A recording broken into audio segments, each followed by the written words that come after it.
tôi dành những tràng pháo tay thật lớn tung đón Ngài. Thêm một tràng nữa tung đón tăng đoàn Drukpa đến từ Ấn Độ và tăng đoàn của thủ đô Hà Nội, truyền thừa Kim Cang Thừa.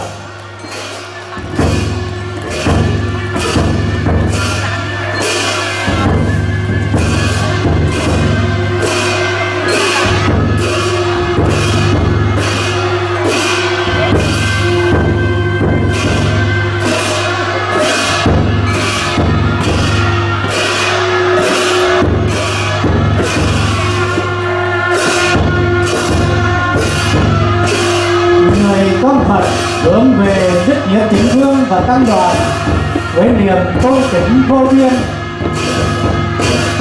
Ở chùa Phổ Quang từ Đại Đức Chủ Trì cho đến vô cùng vinh dự hôm nay.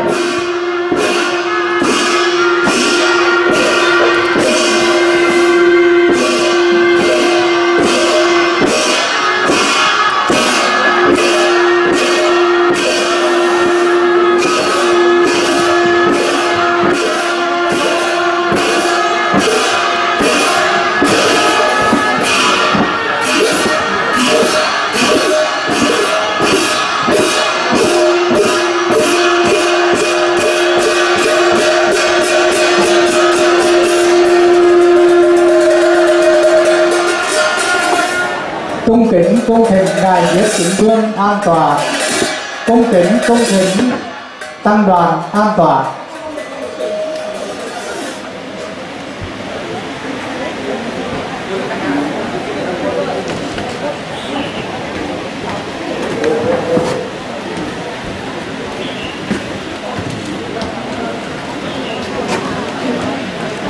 Chương trình có chương trình tung đón và lời chào mừng của Đại Đức Chủ Trì. Đó là đến lễ quán đàn cộng đồng. Chúng tôi sẽ kính nhờ tăng đoàn của Drukpa của Hà Nội.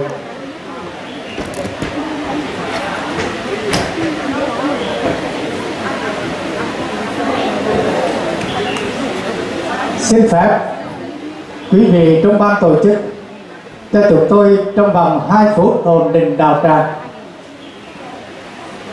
Và xin mời tất cả quý vị khách mời, quan khách cũng như Phật tử ngồi xuống.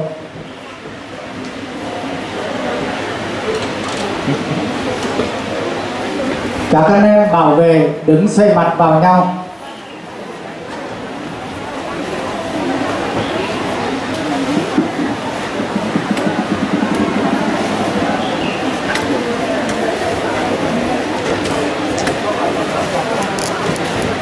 Quý vị ngồi xuống trong yên trật tự, đội dân hoa đứng vào vị trí của mình để chuẩn bị dân hoa chào mừng Đức Nhiếp Vương.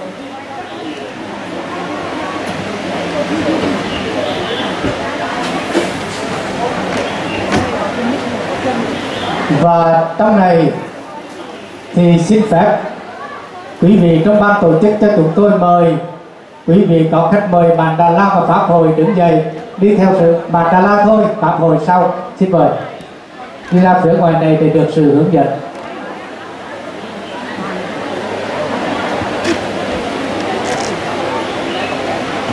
Rồi có xe em phải đứng lên trên, không tí anh chạy đi được.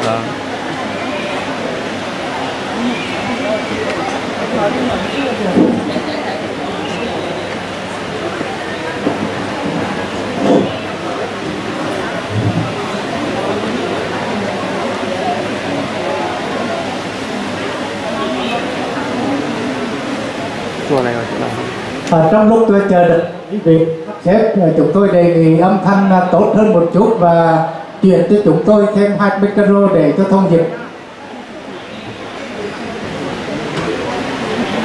Trong chương trình gồm có tuyên bố lý do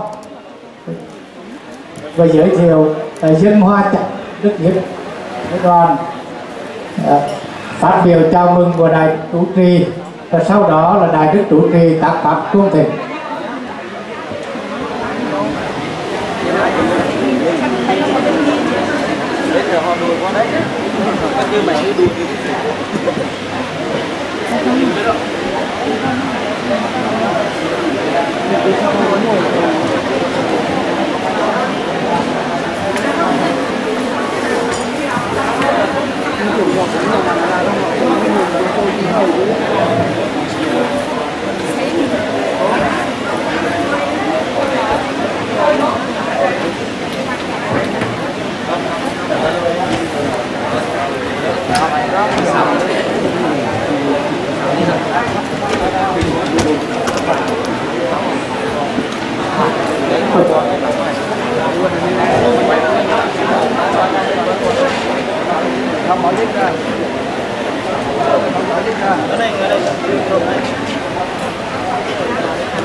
Thì có thể ngồi đứng lên thì đứng lên cho trang nghiêm, chứ con là khách con đến đây chúng con phải xếp chỗ thì vô lý quá.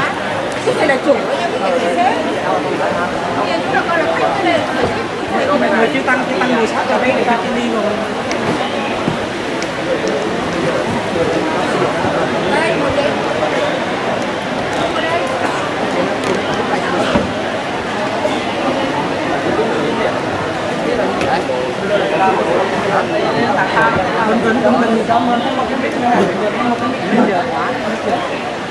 Dù cho mà cái mất kia.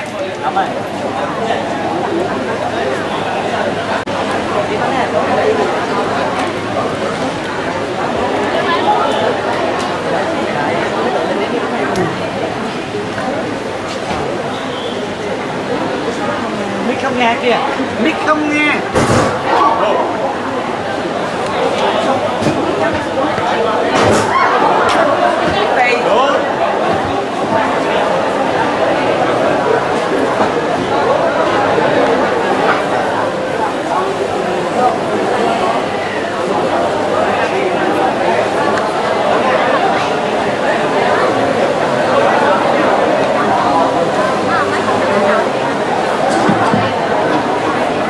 Quý vị không có gì về không sao cả.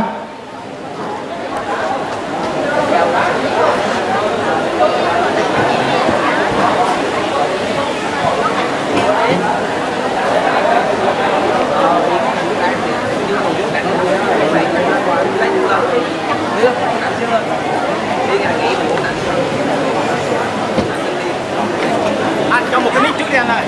Anh ơi. Nam mô Bổn Sư Thích Ca Mâu Ni Phật. Kính thưa chư tôn hòa thượng, thượng tọa đại đức tăng ni, kính thưa quý vị quan khách và Phật tử, được sự đồng thuận của ban tôn giáo chính phủ và Trung ương Giáo hội Phật giáo Việt Nam, Đức Nhiếp Chính Vương Thu Xây Rinpoche và tăng đoàn Kim Cang Thừa Drukpa đến từ Ấn Độ viếng thăm giảng pháp cầu nguyện quốc thái dân an, cử hành đại đàn chuyển di tâm thức siêu độ anh hùng liệt sĩ, nạn nhân thiên tai thảm họa và quán đảnh cộng đồng ban phúc gia trì tại Việt Nam. Nam mô Buddha Sakyamuni. Most graceful homage to Your Eminence Drukpa Tukse Rinpoche. Respectful homage to Drukpa Sangha. Monks, nuns, local Sangha, ladies and gentlemen. On behalf of the local people and Sangha, may we pay the most welcome to Your Eminence and the Drukpa Sangha. Ladies and gentlemen, with acceptance of the government's religious department and Central Vietnam Buddhism Association,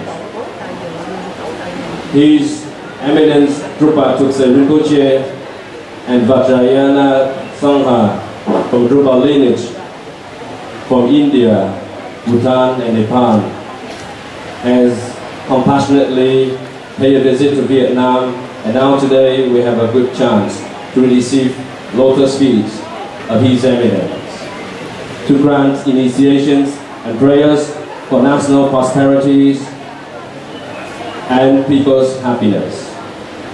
Những ngày qua, Ngài Nhiếp Chính Vương đã cùng Đức Pháp Vương chủ trì các pháp hội cầu nguyện tại các ngôi chùa lớn ở thủ đô Hà Nội và các tỉnh phía Bắc, cũng như tại thành phố Hồ Chí Minh và các tỉnh phía Nam. In the past few weeks, His Eminence and His Holiness, the Quang Drukpa, has spent great time helping the beings in Vietnam throughout the provinces in Hanoi, Ho Chi Minh, and northern and southern provinces. Hôm nay nhận lời mời của Đại Đức Thích Huệ Trí, chủ trì chùa Phổ Quang, thành phố Đà Nẵng, Ngài Nhiếp Chính Vương đến đây. Đặc biệt là chùa Phổ Quang đang trong quá trình thi công xây dựng. Đây là một duyên lành hy hữu cho chư tăng và thiện tín Phật tử chùa Phổ Quang. Today, at acceptance of His Eminence, we have chance to receive Eminence of the speech to our Phổ Quang Pagoda. Especially now, this is a very special time, a golden but precious chance for all of us, because this is the time that we are in the process of building this pagoda. Lát nữa đây, các Phật tử được Ngài giảng pháp Phật trực tiếp trao quán đảnh. Ngài cũng sẽ cử hành đại lễ cầu siêu hương linh anh hùng liệt sĩ đồng bào tử nạn cùng 10 phương chư hương linh cửu huyền tất tổ theo truyền thống nghi lễ mật tông kim cang thừa. Tất cả việc làm của Ngài và phái đoàn đều hướng đến mục đích trải rộng tình thương yêu rộng lớn để khổ đau khép lại, để hòa bình mãi mãi tồn tại của mỗi một con người và cộng đồng nhân loại. Momentarily, we all have chance to join His Eminence and the Drukpa Sangha in this holy and precious Dharma event. And we all turn our mind into the mind of Buddha. Ngài Nhiếp Chính Vương và tăng đoàn để dùng sức mạnh tâm linh của Kim Cương Thừa để gia trì cho công cuộc xây dựng chùa Phổ Quang sớm thành tựu. With great blessings from Buddhas and Bodhisattvas from 10 directions, and especially from all enlightened masters and His Eminence of the Drukpa Sangha, we all hope that we will receive a blessing, so the success of this building of this pagoda will be coming in a very early future. Thành phố Đà Nẵng hiện đại văn minh và mến khách nói chung với chùa Phổ Quang xin được cung kính chào đón Ngài Nhiếp Chính Vương và phái đoàn trong niềm hoan hỷ của pháp hội thiêng liêng này. And our utmost happiness, may we say welcome to Da Nang and Phổ Quang Pagoda. Cung thỉnh Đại Đức Thích Huệ Trí chuẩn bị để phát biểu chào mừng, và trong lúc Đại Đức phát biểu, trước đó là dâng hoa chào mừng Đức Nhiếp Chính Vương và phái đoàn. Đoàn dâng hoa bắt đầu. We will present devotees of Phổ Quang Pagoda to present flowers to your Eminence and the Drukpa Sangha. Để dâng hoa bắt đầu.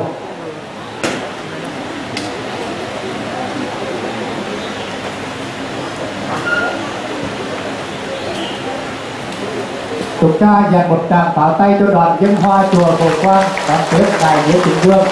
Xin nhạc lễ dâng hoa cười nhạc trong hệ thống âm thanh mà chúng tôi đã giao cho quý vị.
Vừa rồi đoàn dân hoa chùa Phổ Quang đã có điệu múa mang bản sắc dân tộc và Phật giáo Việt Nam để cung nghênh ngài Diếp Chính Vương và tăng đoàn.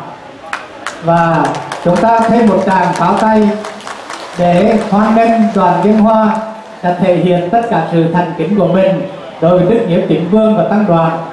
Và tiếp theo chương trình, xin trân trọng kính mời Đại Đức Thích Huệ Trí chủ trì phát biểu chào mừng quý vị quan khách, chính quyền cùng đồng bào Phật tử, và sau đó tác pháp cung thỉnh ngài Diếp Chính Vương và tăng đoàn phụng hành Phật sự. Xin mời Đại Đức. May we present Venerable Thích Huệ Trí to speak a few words to welcome all Sangha and distinguished guests, and then Venerable will pay homage and submit a few words to your eminence. Nam mô Bổn Sư Thích Ca Mâu Ni Phật. Nam mô Đại Bi Quán Thế Âm Bồ Tát. Kính bạch Đức Nhiếp Chính Vương Huynh Thầy Rinpoche và tăng đoàn thuyền thừa Drukpa đến từ Ấn Độ và thủ đô Hà Nội.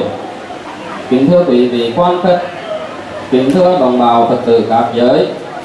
Lời đầu tiên thay mặt ban tổ chức, chúng con xin gửi đến Đức Nhiếp Chính Vương Drukpa Huynh Thầy Rinpoche và tăng đoàn truyền thừa Drukpa từ Ấn Độ và thủ đô Hà Nội pháp thể kinh an tuệ đăng thường chiếu Phật sự viên thần. Chúng tôi xin gửi đến quý vị quan khách, đạo hữu Phật tử các giới lời chúc sức khỏe và tình cảm trân trọng nhất.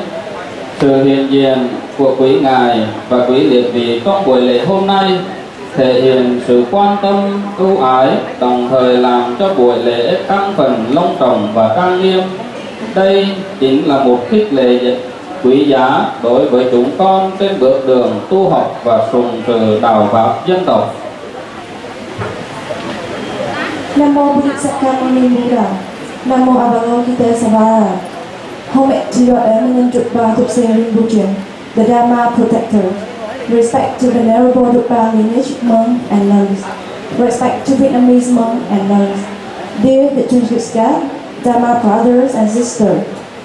Today our monks and devotees in Phổ Quang Pagoda, as well as monks, nuns and lay Buddhists in Da Nang city, to get good karma to welcome your eminent Drukpa Thupse Rinpoche, our root guru, and welcome your eminent Drukpa Thupse Rinpoche, Venerable Drukpa lineage monks and nuns to Phổ Quang Pagoda for giving blessing, profound teaching and initiation of 1009 of Avalokitesvara.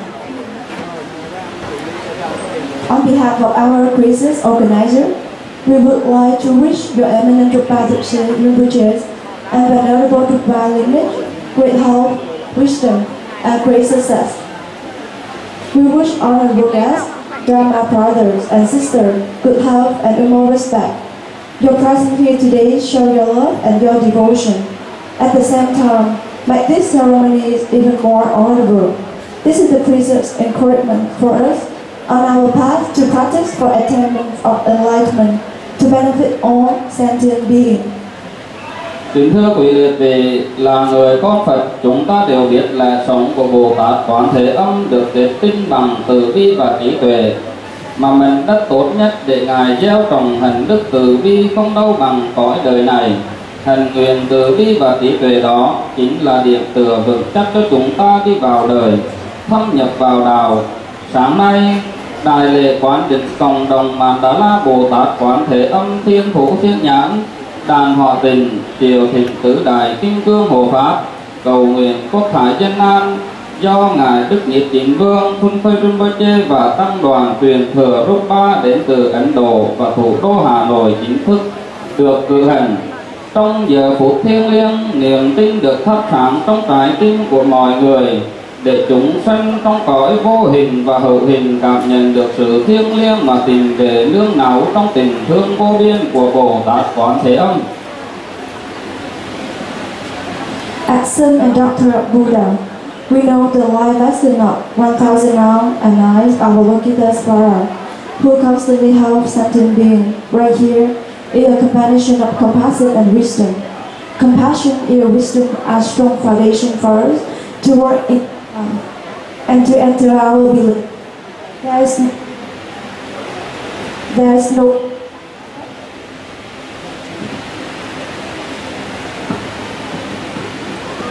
no words to express our happiness today. We not only directly receive profound teaching from Enlightenment Master, but we also receive initiation of 1,000 arms and eyes Avalokitesvara. At this holy moment, we respect homage and request for eminent Pisai Nibo Sanctuary to purify and eliminate our bad karma, obstacle, to pray for all sentient beings, happiness, for prosperous countries and peaceful world. Giờ đây trong tận cùng sâu thẳm của đời sống tâm linh con người, chúng ta đang hướng về Mẹ Hiền Quán Thế Âm, xin thành tâm cầu nguyện tinh thần từ bi trí tuệ soi chiếu vào nẻo vô minh. Hãy lắng động tâm tư cảm nhận là nhiệm màu, hãy chắp tay nguyện cầu cho tình thương hiện hiện. Nhân duyên này, bộ từ chúng con phát nguyện trùng tu xây dựng ngôi chánh điện để chư tăng và Phật tử xa gần có nơi trang nghiêm tu tập. Với Phật sự vô cùng lớn lao trên mà chúng con trong phạm vi vô cùng hữu hạn, tuổi đời non kém, tuổi đạo chưa cao, tài hèn trí mòn như chúng con khó mà hoàn thành được. Nhưng với tinh thần hoàng dương chánh pháp, chúng con xin góp nơi đây một viên gạch trong vũ trụ của ngôi nhà chánh pháp, ngưỡng mong Ngài và tăng đoàn chủ nguyện để Phật sự được viên thành. From the depth of our heart, we turn ourselves to 1,000 arms and eyes Avalokitesvara. With our honest heart, we pray for compassion and wisdom to shine upon the ignorant. Let us quietly and praise the miracle. Let us pray for compassion. We have good karma to welcome your eminence for our vow to build this holy chancel, to build this pagoda. Trước khi dứt lời, chúng con thành kính đảnh lễ kính chúc quý ngài Pháp thể Kim An, chúng kính chúc pháp hội thành công viên mãn. Nam mô Đại Từ Đại Bi Tổng Thiên Chủ Khổ Nạn Đức Cảm Quán Thế Âm Bồ Tát. Bây giờ tất cả đạo tràng quỳ dày và cung thịnh Đại Đức tác pháp cung thịnh ngài Diếp Chính Vương và tăng đoàn phụng hành Phật sự theo nghi lễ Phật giáo và đặt viên đá kim cang thừa để nhờ sự gia trì của ngài cùng đi tăng đoàn ngôi chùa để sớm thành tựu. Xin cung thỉnh Đại Đức chủ trì chư tăng và toàn thể Phật tử quỳ hướng về Đức Diếp Chính Vương và tăng đoàn với lòng thành kính vô biên nhất. May we present the Venerable to pay homage to your eminence.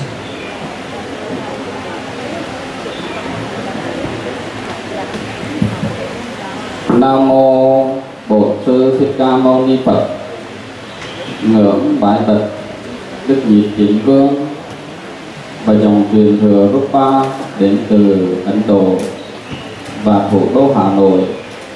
Hôm nay ngày 28 tháng 3 năm Giáp Ngọ, bộ từ chúng con được duyên lành cung thỉnh quý ngài hoan hỷ trở về tại chùa Cổ Quang để cử hành nghi lễ quán đỉnh cộng đồng Mạn Đà La Đức Quán Thế Âm Bồ Tát, cầu nguyện quốc thái dân an và chủ nguyện lễ trùng tu khởi công xây dựng ngôi chánh điện chùa Cổ Quang sớm thành tựu như sở nguyện. Giờ đây đạo tràng chúng con đã thanh tịnh trang nghiêm, toàn thể chư tăng chùa Cổ Quang chúng con và đạo tràng Phật tử cung đối được chư tôn thiện đức thần kính cung thỉnh Đức Diếp Chính Vương và tăng đoàn truyền thừa Drukpa Ấn Độ thủ đô Hà Nội hoan hỷ cử hành nghi lễ Nam mô Hoan Hỷ Tạng Bồ Tát Ma Ha Tát. Nam mô Buddha Ceremony. Most respectful homage to your eminence Drukpa Chukse Rinpoche. Respectful homage to the Drukpa Sangha. No words can describe how grateful we are to receive your lotus feet here to Da Nang and to Quang and for Quang Cambodia.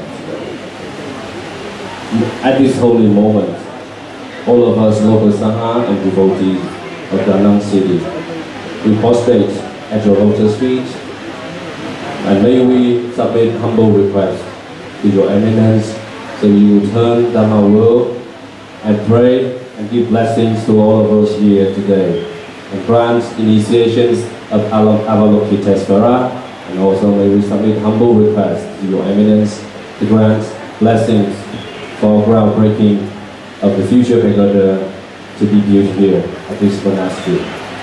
At this holy moment, no word can describe the greatest level of gratitude that all of us being so moved to be present here today, so we can join all the Buddha, Bodhisattvas in the our Guru, in your eminence. This is pleasure of all of us to be here. So once again, we thank you very much for giving us this opportunity, and may we submit our humble request. Trên vị ngài đã hoan hỷ, bổn từ chúng con thành kính đảnh lễ tam bái cúng dường. May we prostrate at the lotus feet. Thưa quý vị, vừa rồi Đại Đức Chủ trì và chư tăng chùa Phổ Quang cùng Phật tử tác pháp cung thịnh, ngài Diệp Chính Vương và tăng đoàn cử hành nghi lễ Kim Cang Thừa. Bây giờ đây tất cả hệ thống điều hành chúng con xin được cung thỉnh tăng đoàn bắt đầu thực hiện nghi lễ. Chúng con xin hết lời.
Is Hãy subscribe cho kênh Ghiền Mì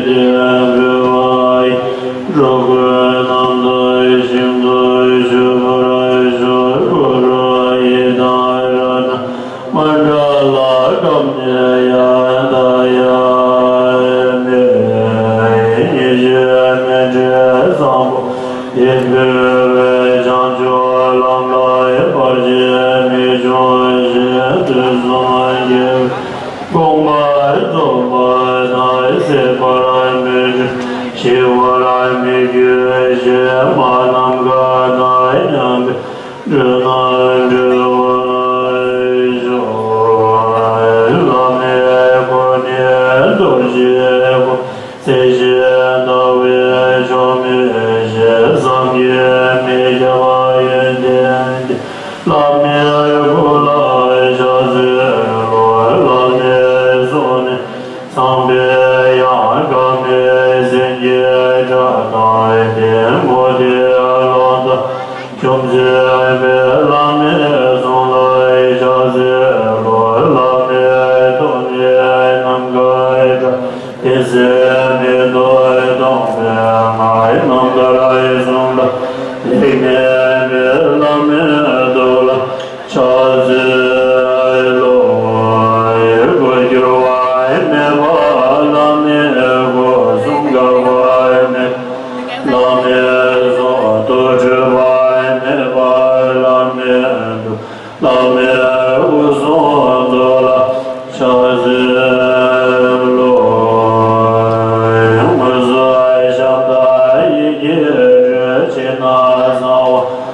để không bỏ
lỡ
First of all,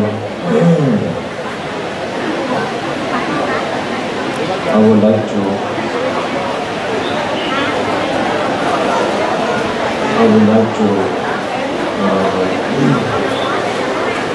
express my gratitude to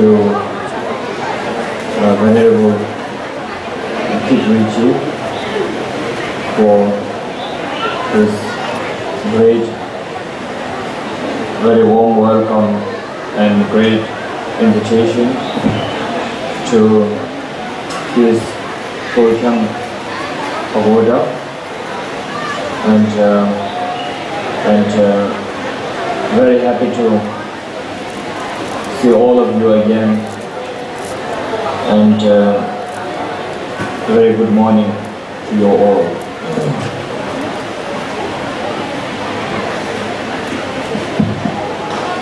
Nam mô Bản Sư Thích Ca Mâu Ni Phật.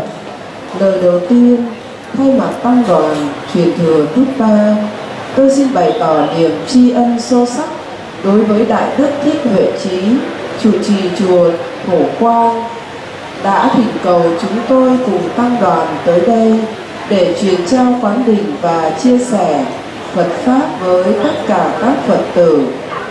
Tôi rất hoan hỉ và vui mừng được gặp gỡ tất cả chư tôn đại đức chư vị tăng ni cùng tất cả các Phật tử có mặt tại đây, cầu nguyện một ngày cát tường nhất đến với tất cả quý vị.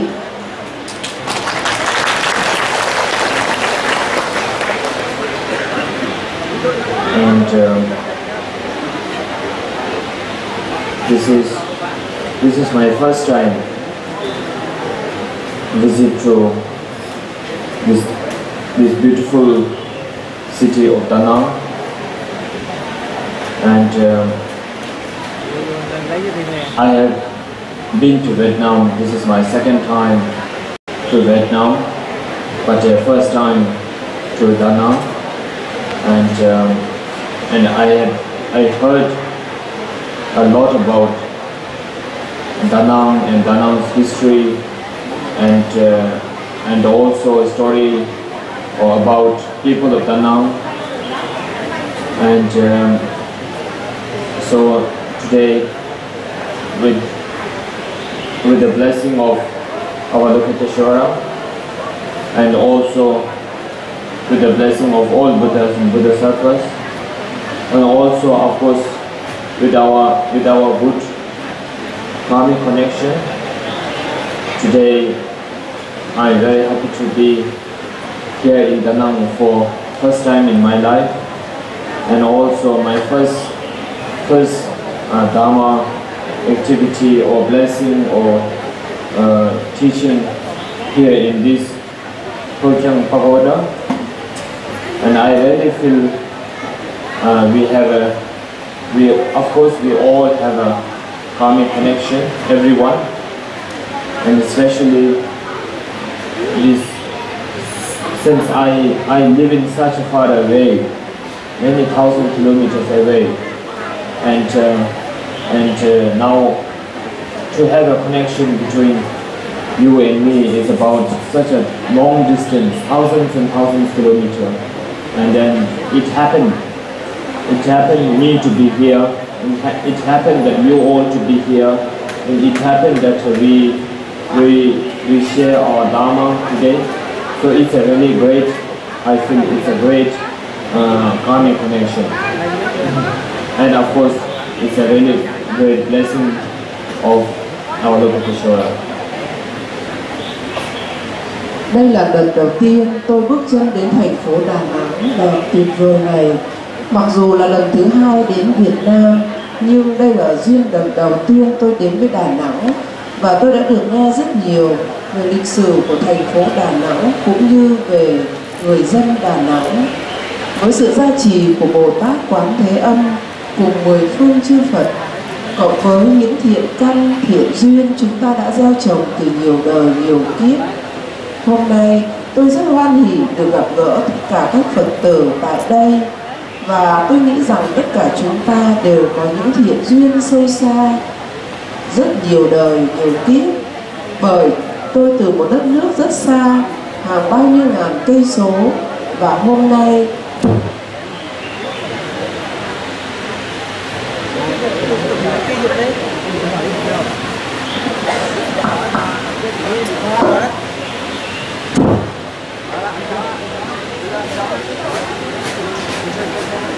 Lấy giùm đi ạ.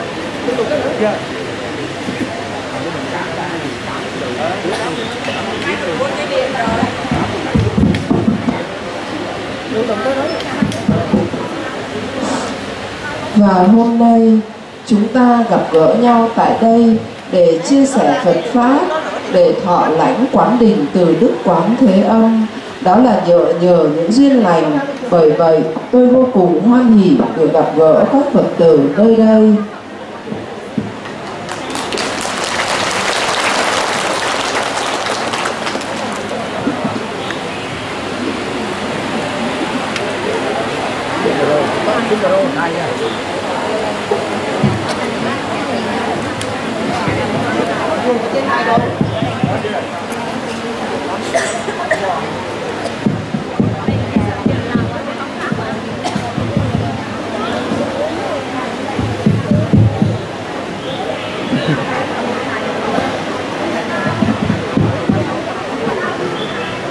I believe that most of the people of Vietnam are very much devoted to the Buddha Dharma, and also especially this Danang. I feel, of course, Danang is a very one of the very main place for the commercial and educational center of all the Vietnam. One of the very important place for whole Vietnam, and I believe that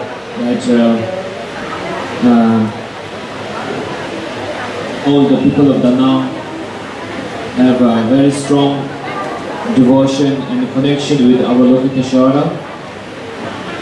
Of course, we all, but everyone, whoever practicing the Buddha Dharma, have connection with all the Buddhas and Bodhisattvas, but especially each country has a special connection. Each individual person has a special connection with individual Buddhas, Bodhisattvas.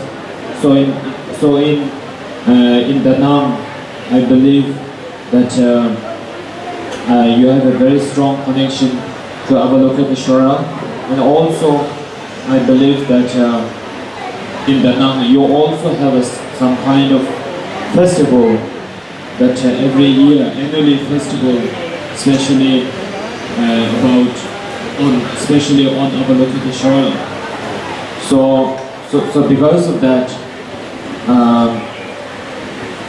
Venerable Tigrichi requested me to give initiation of our Avalokiteshvara and blessings and teachings. So I, of course, so I feel very happy and very fortunate to share some of my wisdom, and also, very happy to hear that you have a very special connection with Avalokiteshvara, which is again a manifestation. Which is the Buddha of compassion. Đến với đất nước Việt Nam, tôi nhận thấy mỗi người dân Việt Nam đều có tấm lòng chí thành và đức tin sâu xa với Tam Bảo. Đặc biệt, thành phố Đà Nẵng là một trong các thành phố chính của nước Việt Nam, và tôi được biết người dân Đà Nẵng rất có đức tin và thân duyên sâu xa với Bồ Tát Quán Thế Âm. Tôi biết ở nơi đây còn có các lễ hội về Đức Quán Thế Âm vào những ngày khánh đản của Ngài. Bởi vậy, Đại Đức Trụ Trì chùa Phổ Quang đã thỉnh cầu chúng tôi truyền trao quán đỉnh về Bồ Tát Quán Thế Âm, đồng thời chia sẻ những giáo pháp và phương pháp tu tập về Bồ Tát Quán Thế Âm. Tôi rất hoan hỉ được truyền trao quán đỉnh và chia sẻ những thực hành Phật pháp về hạnh nguyện của Bồ Tát Quán Thế Âm, bởi Ngài là vị Phật của lòng từ bi, Ngài là hiện thân của lòng từ bi của mười phương ba đời chư Phật.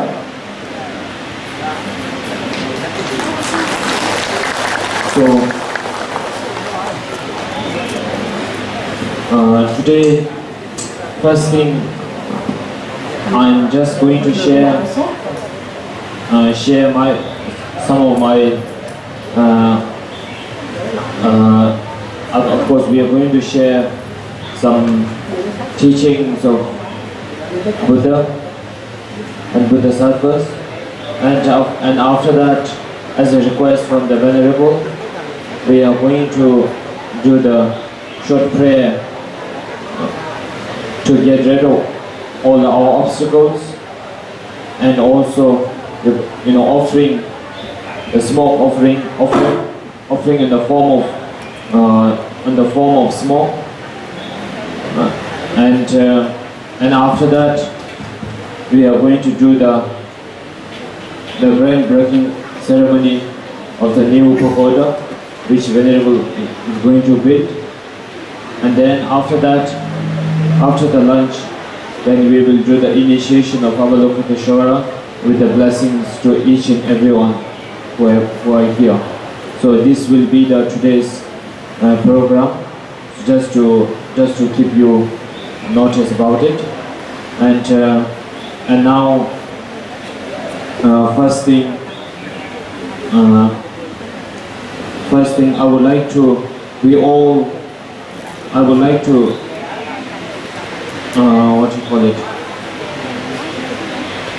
like to request you all to we will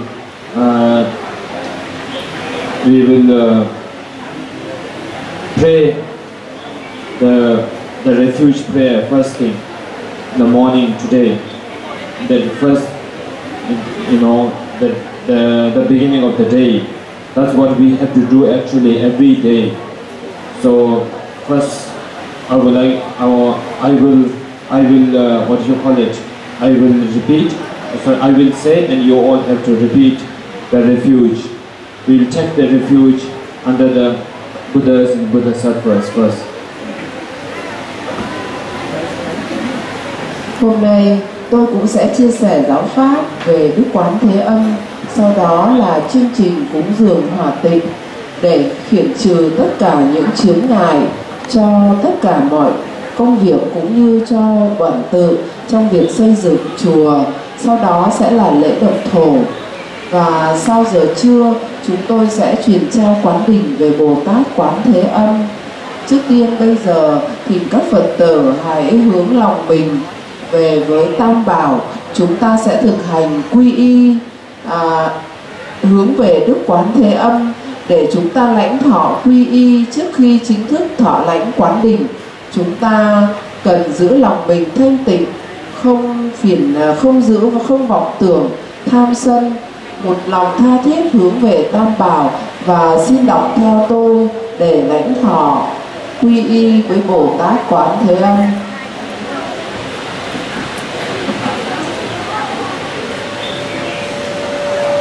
So, taking refuge every morning as a practitioner, very important one thing is that why every day we have to do the refuge prayer is that to remind yourself, because sometimes many of us we forget that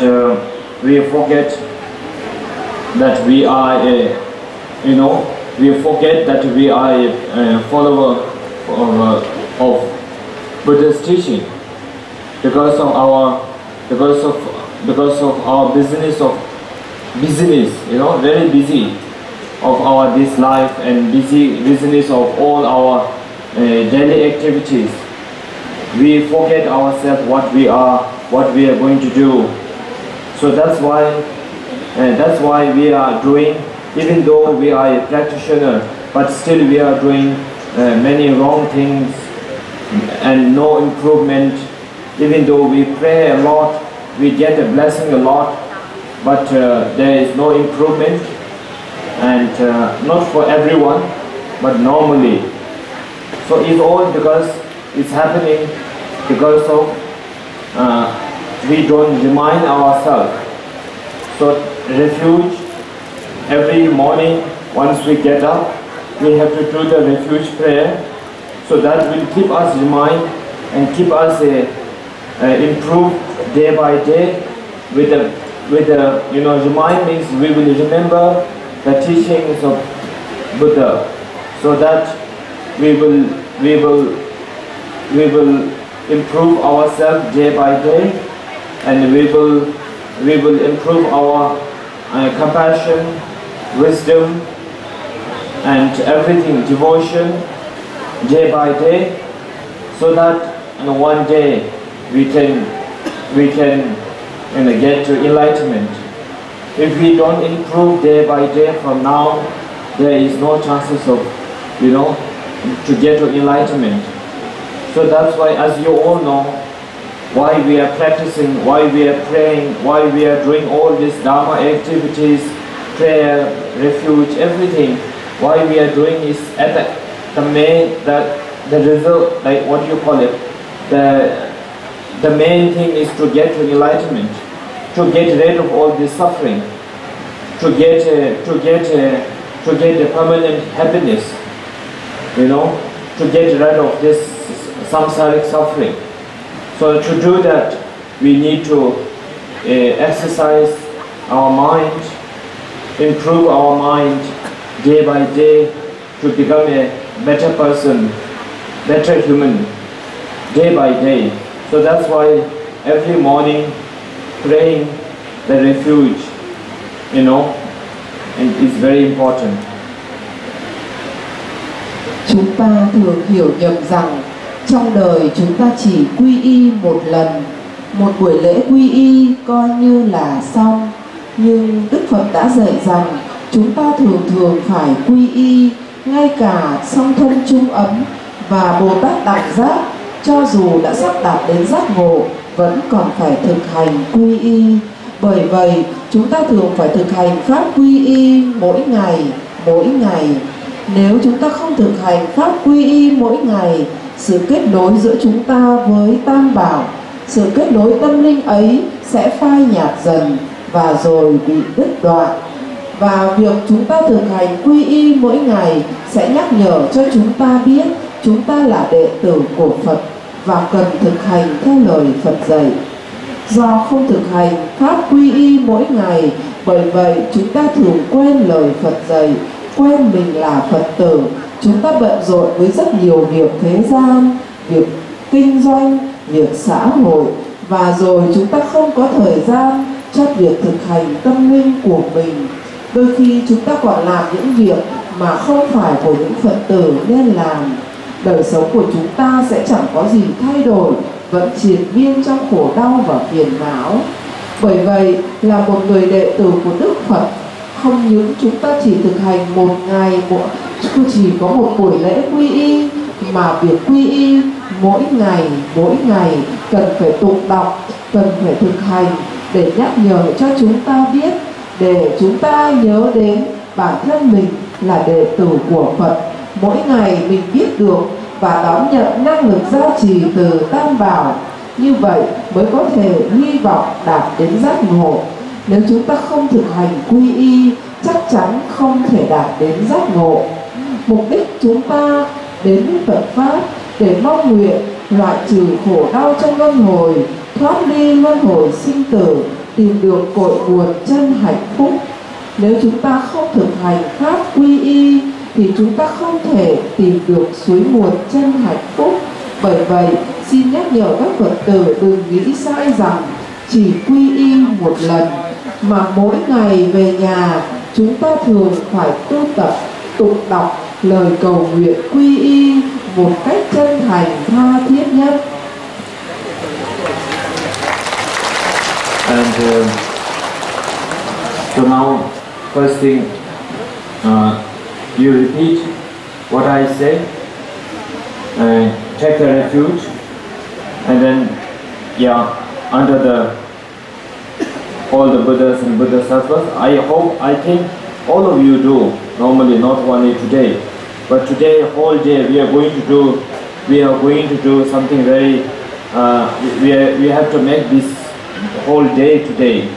We have to make this day also meaningful, and we have to dedicate this our whole day, like getting blessing, initiation, praying. Everything has to be dedicated for all sentient beings. So that's why we have to have a great motivation for the day. Without selfishness, you cannot receive the blessing with a selfish motivation. You cannot receive the initiation or the teaching or anything with selfish reason. So that's why we have to be without selfishness. So that's why, very importantly, that first thing we have to take refuge, and then we will, start all the activities of today, praying, blessings, initiations, and everything. So I would like to request you all to, not stand up to put the knee down, stand up out and take the refuge. Xin tôi biết rằng tất cả các Phật tử có lẽ cũng đã từng quy y rất nhiều lần, nhưng có thể chúng ta không chỉ đọc tụng đọc tu tập, mà ngày hôm nay chúng ta đã phát nguyện cả ngày hôm nay ở tại chùa để đón nhận quán đình của Đức Quán Thế Âm, để cùng thực hành Phật Pháp, để một ngày hôm nay tràn đầy ý nghĩa của đạo vị. Bởi vậy tôi mong rằng tất cả các Phật tử hãy phát tâm Đại Bồ Đề, không vì bản thân mình, hãy khởi tâm đến tất cả mọi loài chúng sinh đang đau khổ, để phát nguyện quy y, để trì tụng những lời cầu nguyện, đem công đức ấy làm lợi ích cho hết thảy chúng sinh. Xin các Phật tử quỳ lên, chắp tay và đọc theo Ngài để phát nguyện quy y và Bồ Đề tâm. So you repeat me in my language. Sangye, Xin các Phật tử đọc to ạ.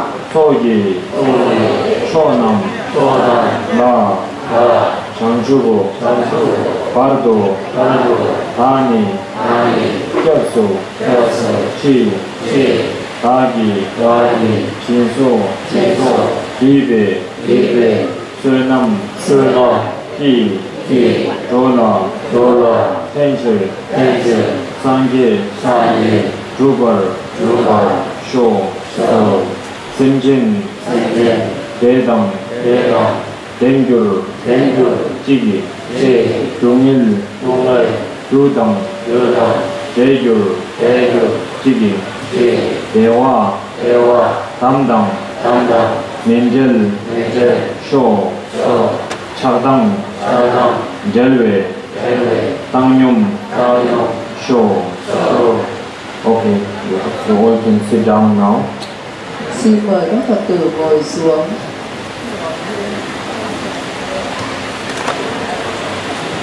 So, in order to practice, in order to follow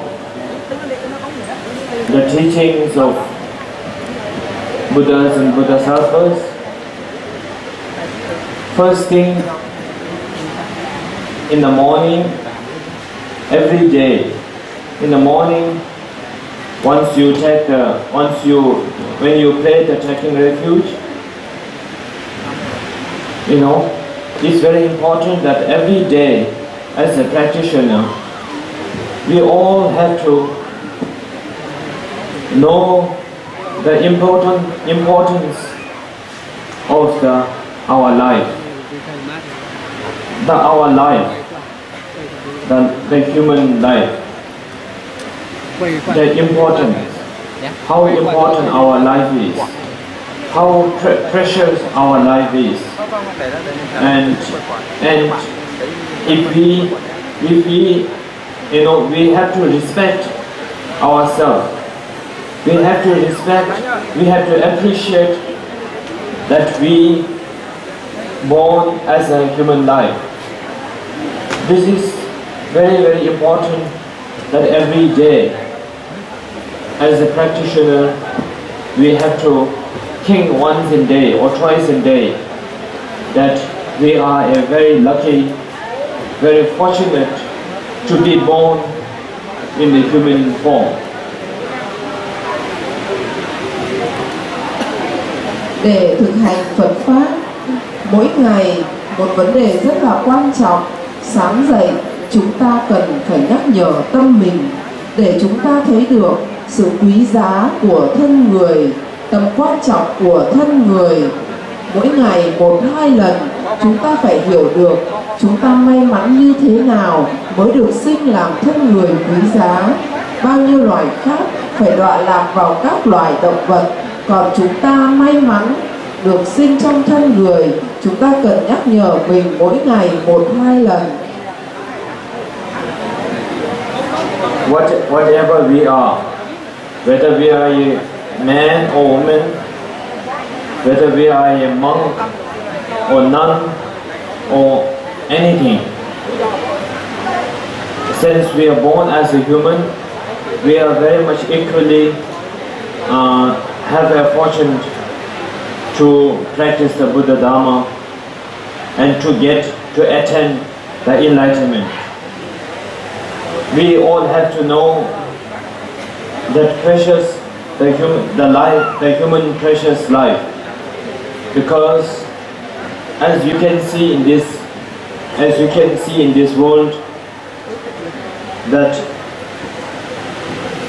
thousands of things that which any of other beings cannot do, we can do, including practicing the Dharma. In a mundane life, also, one person or one human can benefit thousands, millions of beings if we do it, and also one human can kill or affect or hurt, destroy the thousands or millions of people also. So, but in spiritual point of view, according to the teachings of the Buddha, why we have to feel fortunate to be born as a human is that we can practice, which you can see the very unfortunate animals.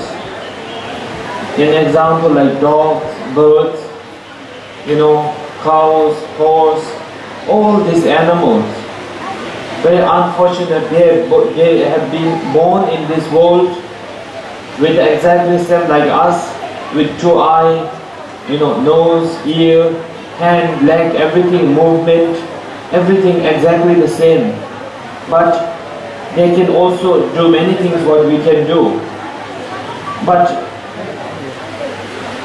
only thing is that they are not fortunate to practice and to receive the teaching or to practice the Buddha Dharma.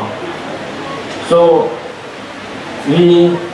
because many of us, you can see in this world, we do many bad things. We accumulate many bad karmas. We are doing all the bad things like killing, eating meat, drinking, smoking, and hurting each other, fighting, all the bad things.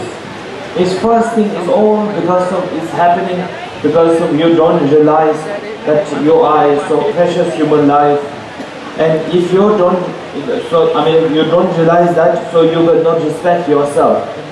So when you don't respect your life, and automatically, of course, you will not respect you will not respect others.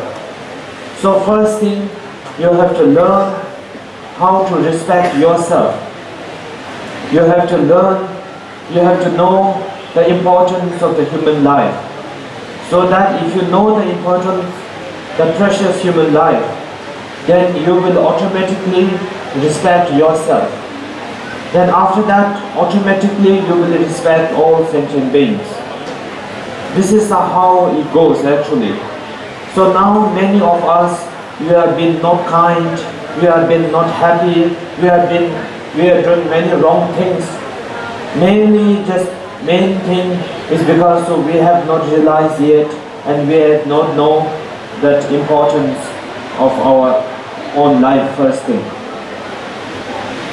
Tại sao chúng ta lại cần phải tư duy quán chiếu về giá trị quý giá của thân người? Bởi tuy được làm người, nhưng chúng ta thường quên và chúng ta không thấy được giá trị quý giá của thân người. Bởi vậy rất nhiều người trong chúng ta làm những việc không tốt, làm những việc xấu như sát sinh, như ăn trộm, nói dối, uống rượu, vân vân. Đôi khi chúng ta còn sử dụng thân người để có thể mỗi một ngày giết hại hàng nghìn con vật. Chính vì chúng ta không hiểu được giá trị của thân người quý giá. Bởi vậy chúng ta đã không trân trọng kiếp người và không biết sử dụng kiếp người một cách có ý nghĩa nhất. Vì lý do đó, Đức Phật dạy mỗi chúng ta, dù là nam hay nữ, dù là người xuất gia, tăng ni hay người Phật tử cư sĩ, mỗi ngày nên tư duy quán chiếu, thấy được sự may mắn khi chúng ta có được thân người. Chúng ta thử nhìn xuống các loài động vật không may mắn. Chúng cũng được sinh trên thế giới này với đôi mắt, với đôi tai, với cái tâm như chúng ta, nhưng nó không thể nghe được giáo pháp và không thể được thực hành Phật pháp. Chúng ta may mắn được sinh làm người, đầy đủ tất cả những thiện căn để đón nhận được giáo pháp, để có thể thực hành giáo pháp và tìm cho mình được một hành trình tâm linh thực hành lợi ích cho đời này và vô số đời sau. Bởi vậy, mỗi người Phật tử chúng ta phải tư duy quán chiếu để trân trọng kiếp người quý giá. Chúng ta mới biết sử dụng đời người một cách có ý nghĩa nhất cho lợi ích của chính mình, của bản gia đình và rộng ra đem lợi ích đến cho tất cả pháp giới chúng sinh.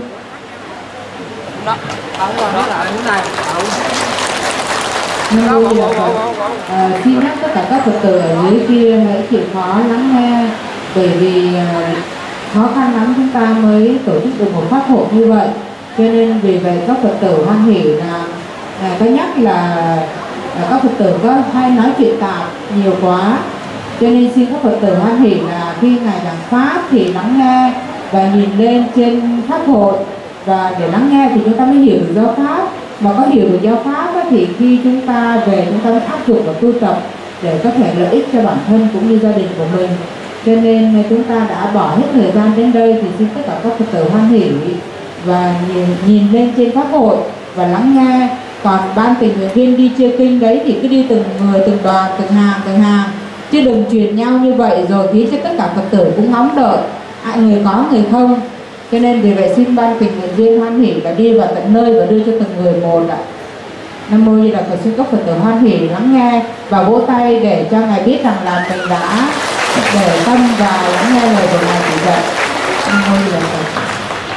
There is a saying that the human life, the human life, we can, according to the many of the Bodhisattva's teaching, and according to the many great masters' teaching, our human life is so precious, and we can achieve this human life maybe only once in 500 different lives, or maybe sometime more than that, which means we die, from this life, human life. Then we going to be born in the different form of life again, which is fish, birds, all this kind of animals, and only after about 500 different types of life we can achieve the what you call it, the human life only once. There's a saying that one of the master, one of the Bodhisattva, in his teaching, there's a saying that in example, he has kept a very good example about how rare to be born as a human. In example, he has said that there is a river. There's not a river. There's a kind of like big lake, and there's a tortoise. You know the tortoise, and then there's a kind of like the one wood with a hole, not many holes, just with your one hole, you know. And then, so now, an example, if we, this is not a real story, but just our imagining. An example, so there's a turtle, and also the one wood with the one hole, and then of course the turtle he don't stay on the sea. Most of the time he always stays under the sea, you know, under the sea, and maybe very deep down in the sea. So there's an example saying that he comes up to look up once in 100 years. 100 years, then he comes up and look around, and then he will go back. And then also the wooden things with a one pole, which is up on the sea, is also not stable. It's not just in one place.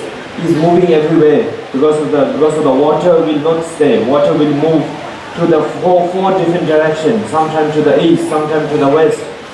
So one day, you know, after 100 years, so the day came that the turtle had to come out and look, and then he came out, and then that hole, it got into his head, you know. So this is something very, I think, difficult. It's impossible that it will happen, but it may happen one day, you know. Because if the turtle is every day, if he's coming up, then maybe there is a chance. But he's coming up only once a year, you know. And then the wood is not in one place; it's moving everywhere. And then one day it happened that imagine one day it may happen. You know, he comes up, and then the turtle, he's stuck with this wood in his neck. But this is very rare, you know. We have to wait this to happen for many years. Almost 50-60 years we wait, and then maybe it may happen one day. So this is an example for how difficult to get this human life. In an example, same like that example, you know. So our human is also exactly like this. To be born in a different kind of like fish and this is a little bit easier, because they are not, of course you can rebirth and again in different forms and animals, but human, so precious. So as a practitioner, we must know that, you know, we must respect our life.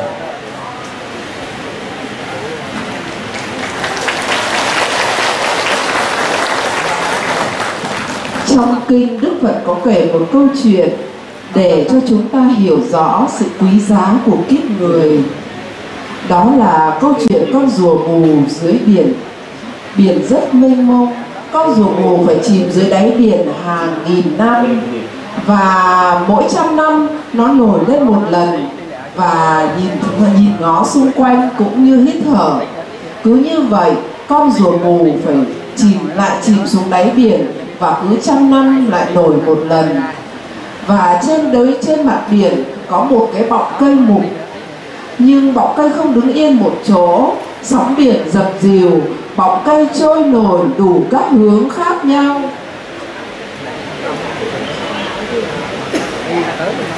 Bọng cây trôi nổi các hướng khác nhau.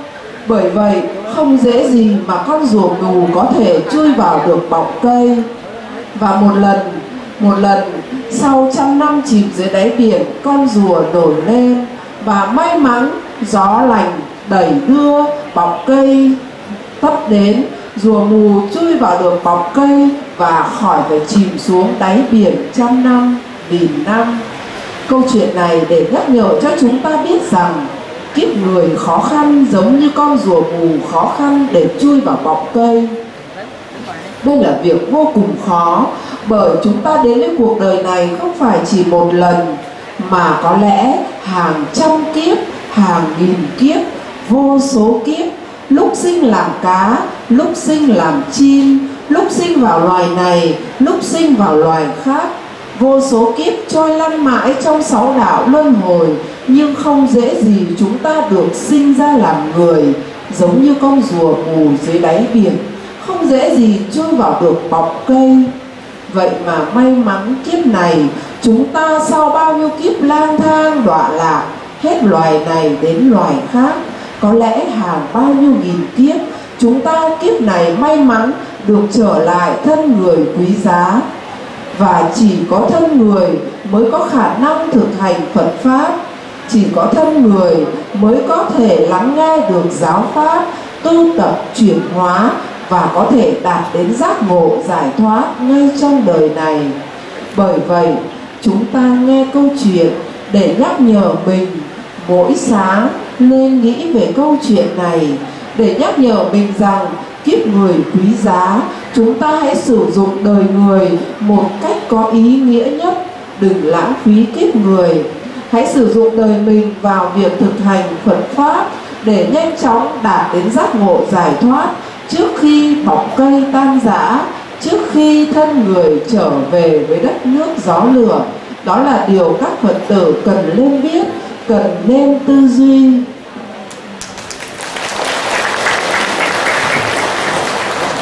So this is a example. This is how rare to achieve this human life. In example, now if we go into the counting, how rare in the counting, if we count, you can in example but we feel that human people are so many everywhere. Suppose today here there are many people. In whole country of Vietnam, so many people. In Hanoi city, maybe thousands of people are there. And everywhere, you know, in each city has each country has a million people. But yes, there is a big number of people. Suppose in this Da Nang, we have to think people, yes, how many people in Da Nang? Many thousands of people are in Da Nang itself. But if we think how many in Da Nang, how many kind of like insects are there, the small insects. Suppose like today we are here, maybe about like let's say about few thousand, 2,000 to 3,000 people. But the small insects which we cannot see, they are in the fruit, they are in somewhere in your body, somewhere in the flower, somewhere in the air, somewhere in the tree. So everywhere there is an insect that which moves. And also if we think, now if you go to think about the sea, you know, the lake which is very close here, that Da Nang has a very big sea. If we go under the sea, there is like double and triple beings are there, you know, more than what we Da Nang city have. You know, the Da Nang water has a much more things which is moving in the different kind of, you know, different thousand different types of fish.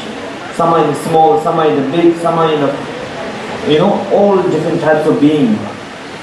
They are under the sea, and we are including to them our number of human, you know, population is very small. If we don't think, then yes, we think, oh, so many people everywhere, all world is, you know, full of people, full of human. But if we go inside, you know, if we think deep in, then I think, you know, everywhere you can see our human, the population of human is very little compared to any other being. So this is again, if we think in the example, that one, that what I said before, if we think in the number, is that one which we can say, you know, the, you know, like it's much less. Our human life is much less than any other being. So we have to know that, you know, we have to know that. Và thân người không những vô cùng quý giá bởi có cơ hội thực hành Phật Pháp, mà thực sự rất khó khăn để có thể vào được bào thai mẹ, được sinh ra làm người. Điều này vô cùng hiếm hoi. chúng ta có thể thấy rằng Việt Nam bao nhiêu triệu dân số, hay mỗi thành phố bao nhiêu triệu người, bao nhiêu cả thế giới bao nhiêu tỷ người, nhưng chúng ta thử so sánh dân số của loài người với những loài côn trùng nhỏ nhít, những loài côn trùng trong hoa, trong cây, trong đất, trong lòng đất hay dưới nước, có thể không thể nào dùng toán số để có thể đếm được số lượng những con trùng ấy. Hay như thành phố Đà Nẵng là một thành phố có biển rất dài và đẹp. Nếu chúng ta thử chiêm nghiệm dưới đáy biển có bao nhiêu loài tôm cá khác nhau, loài lớn, loài nhỏ, nếu chúng ta đem những loài tôm cá ấy để so sánh với dân số của con người thì quả thật dân số của con người chỉ còn như được đếm trên đầu ngón tay. Như vậy, để các Phật tử có thể thực sự hiểu được rằng thân người quý giá và vô cùng hiếm hoi, chúng ta đã có đủ may mắn được sinh làm người. Trong số vô cùng hiếm hoi ấy, chúng ta lại được sinh làm người. Và nếu chúng ta không biết tận dụng kiếp người quý giá này cho sự thực hành Phật Pháp thì đời người trôi qua mất. Trăm năm trong nháy mắt, kiếp người qua đi, chúng ta lại chịu cảnh trôi lăn trong 6 đạo vô số kiếp rồi lại vô số kiếp. Bởi vậy, xin các Phật tử hãy nghĩ một cách sâu sắc về vấn đề này để trân trọng kiếp người mình đang có, tận dụng đời người cho hành trình tâm linh, tìm được suối nguồn chân hạnh phúc.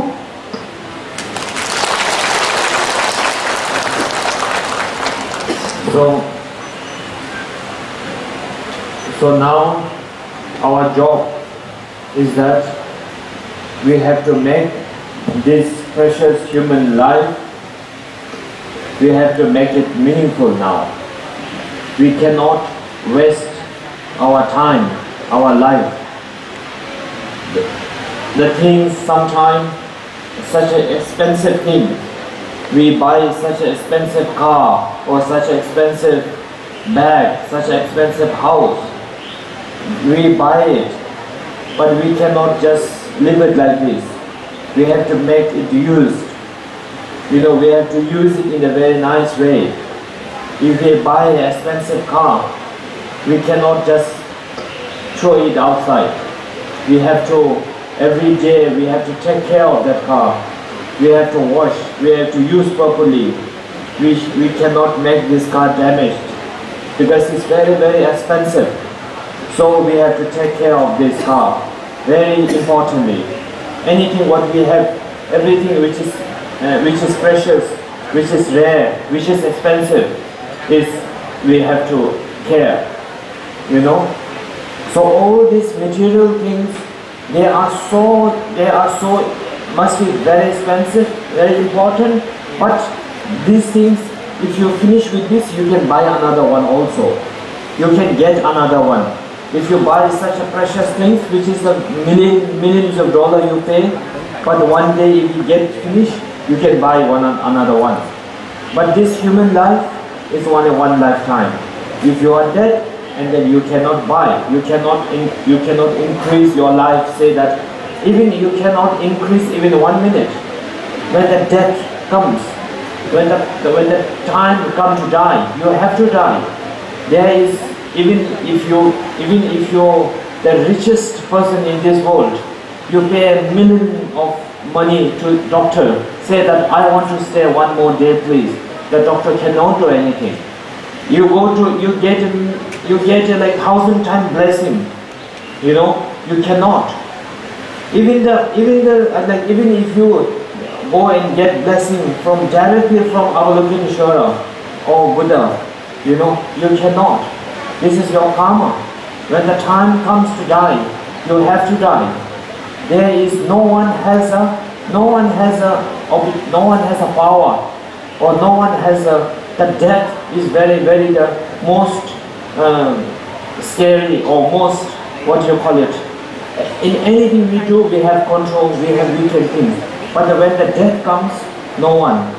Even you are the richest king, queen, president, you know, even the Buddha himself, Buddha himself, he what do you call it? He is not finished dead, but he put an example. He went, I mean, like he pretend like he's dead, you know, to teach to us actually, to show that there is a death, you know. If the Buddha never go like this, never slip down, you know, in this form, then we also feel that there is no death. So Buddha gives lots of teaching about the impermanent, the death. And also he showed reality also. He said that now is my time to go. You know, after many years, actually he have a power, he can live. There is no such a limit in life. But he himself also had to live, just to show to us, to make understand to all the followers like us, that showing that there is one day that we have to finish. So that's why our life is, we should not waste our every minute and every second. We have to make it very meaningful. We have to make it, what you call it, you know, like we have to practice, we have to accumulate merit as much as you can. We have to practice, most importantly. This is the one, and we have to benefit all sentient beings as much as we can, which any other life they cannot. They can only find the way to eat. They can eat something, they know how to eat, and that's all. They know how to feed their baby. The bird, they feed their baby. The dog, they feed their baby. The only 1, 2 days, that's also for maybe few days. When the baby grow up, the animal, they also forget that that's his baby. So now it's only which we can benefit the human. So we have to benefit as much as we can. The Buddha's teaching, everything actually is about to make our life meaningful, to benefit others. This is the essence, or this is the main point of all the teachings of the Buddha.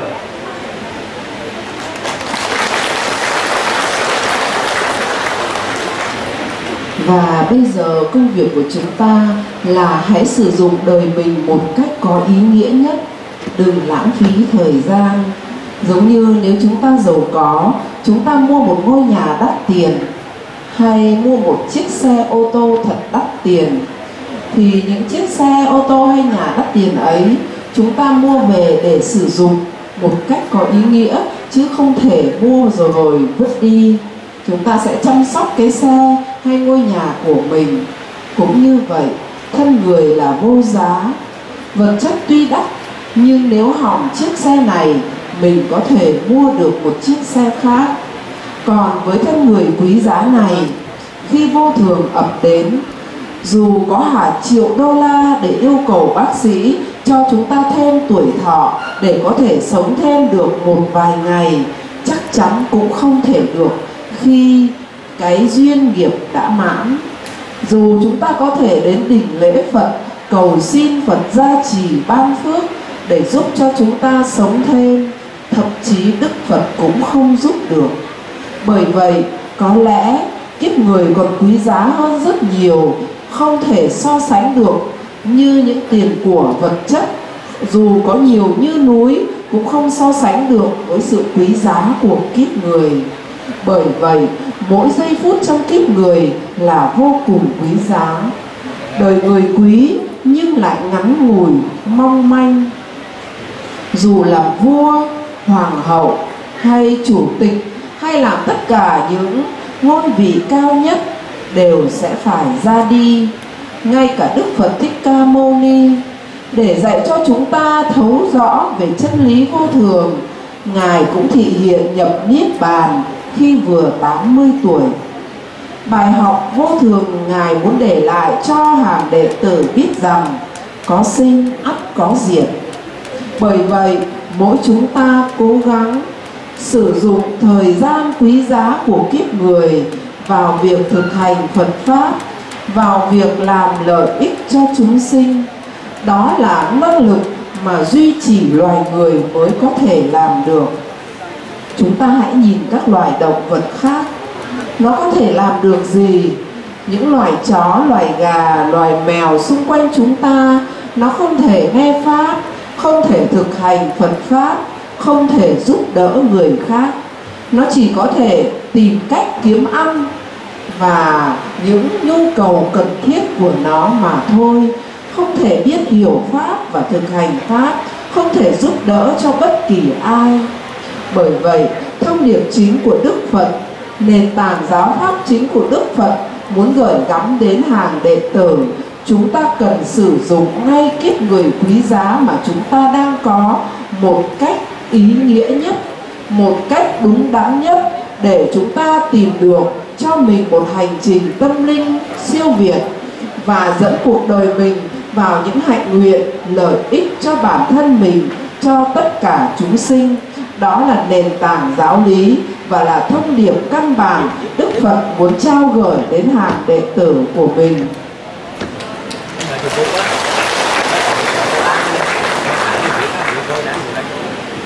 So now make it meaningful life. You know, we have to make our life. I don't know how long we are going to live. 30 years, 40 years, or our longest life is about 100 years. So how many years we live, that's not the issue.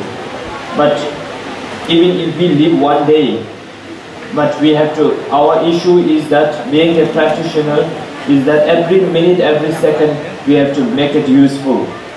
We have to, you know, we have to make it use. Don't useless, you know, don't waste. So now how to make this life, this short life very meaningful is not to hurt other. Now it's most important is that, you know, we have to we should not, now everything is actually meaningful life is actually, we have to change way of living, way of how we live. You know, that's important. We should change our living style, how we live. At the moment, we live in very comfortable. Of course, everybody needs comfortable. We all need comfortable, but comfortable in the sense of saying that we live in a very, what do you call it? No benefit of other. We live with very selfishness. From morning to evening, we do a business for this, very much attached to this life. We have to get slowly, day by day, our attachment to this life. You know, this life. We should try, with the understanding of the teachings of Buddha, we should try to not attach to this life. If there is no attachment of this life or this samsara's happiness, we are very attached to this samsara's happiness or this samsara's, you know, whatever impermanent happinesses. We are so attached with all these things. So that's why we have to change our way of living, which means that one morning we get up, we should not straight away, we should not think that, yeah, how should I make money today? How, you know, how to do business? How much I should eat today? How much I should spend today? How should I cheat that person? How can I kill that animal? How many animals I want to kill? You know, for my restaurant, for my hotel, for my business. You know, you should not think like this. You know, whoever, the moment you get up your eye, you should have a motivation saying that, oh, you have to feel very fortunate that I have one more day to live. So now this is my whole day. How can I benefit other? Okay, now let's pray for, you know, we should immediately try to pray. Try to pray for other. Now how many how many millions and millions of beings are suffering. An example, last night I went around the city in the car, just one short tour. I saw maybe more than 50 to 60,000 fish, and those are killing. So this is happening not only one last night. It's happening every day. You know, this how many poor animals are slaughtering, cutting their leg, taking out their eye. Especially, I feel there are many. They do it very, what you call it, in a very when they are alive, when they are moving their arms and they're alive, they're cut. You know, this is it's happening every day, every minute. You know, so our life should dedicate to help them, not to hurt them, not to kill more. You know, whoever is killing, we should tell whoever is killing, we should help them to not to kill. To our friends, we should help them to save their life. You know, they also need happiness, we also need happiness, same thing. You know, we get pain and hurt, they also get pain and hurt. We love our parents, we love to live happily, comfortably, they also, same thing. So you know, that's why this is you know, how we have to make our life meaningful with the understanding of all the suffering. That's why I'm saying first you have to respect yourself, importance of your life. You think, wow, I'm very fortunate, I'm very lucky to have this human life.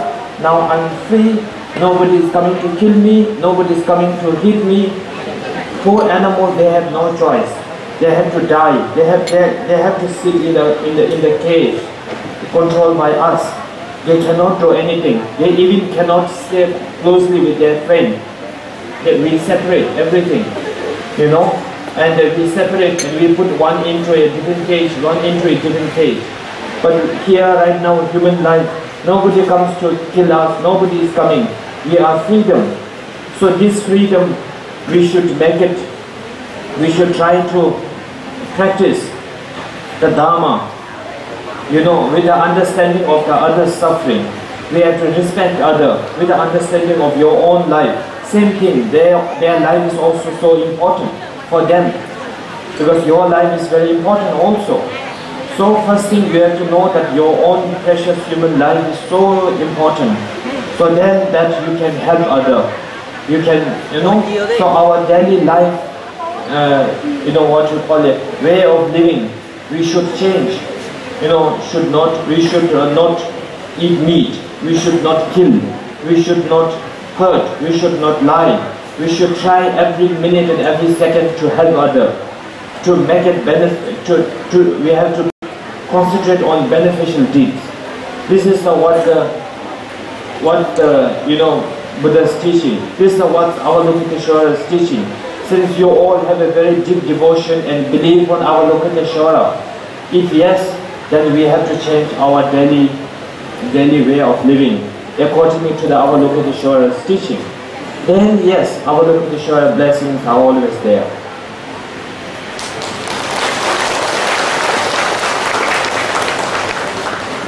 Đời người quý giá nhưng lại rất mong manh và ngắn ngủi.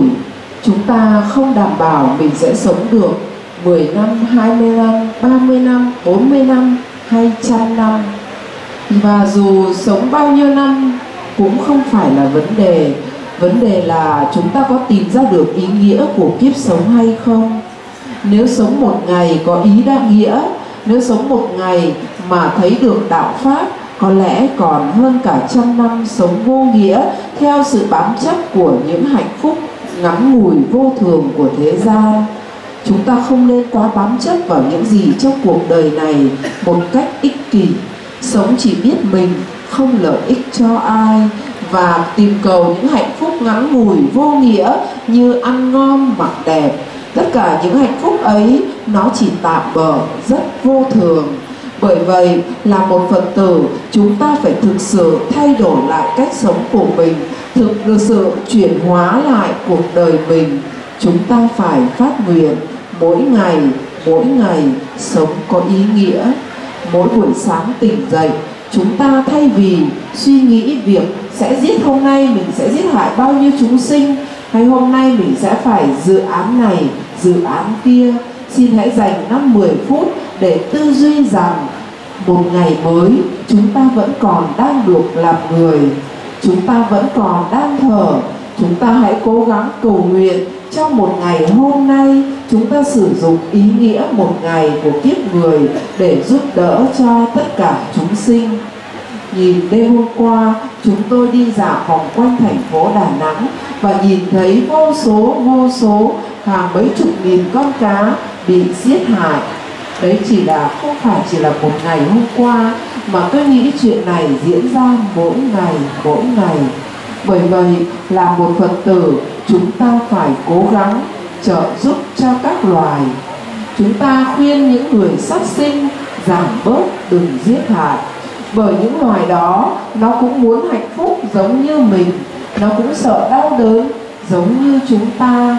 Bởi vậy chúng ta không đang tâm để giết hại chúng, và cố gắng thực tập để làm lợi ích cho tất cả mọi người, mọi loài của xung quanh chúng ta. Đó chính là giáo lý của Đức Quán Thế Âm. Lòng từ bi của Ngài luôn dạy chúng ta như vậy. Nếu có thể thay đổi được cách sống, chuyển hóa cuộc đời mình theo một cách sống thiện lành, chúng ta mới có thể trọn vẹn đón nhận được năng lực gia trì từ Bồ Tát Quán Thế Âm.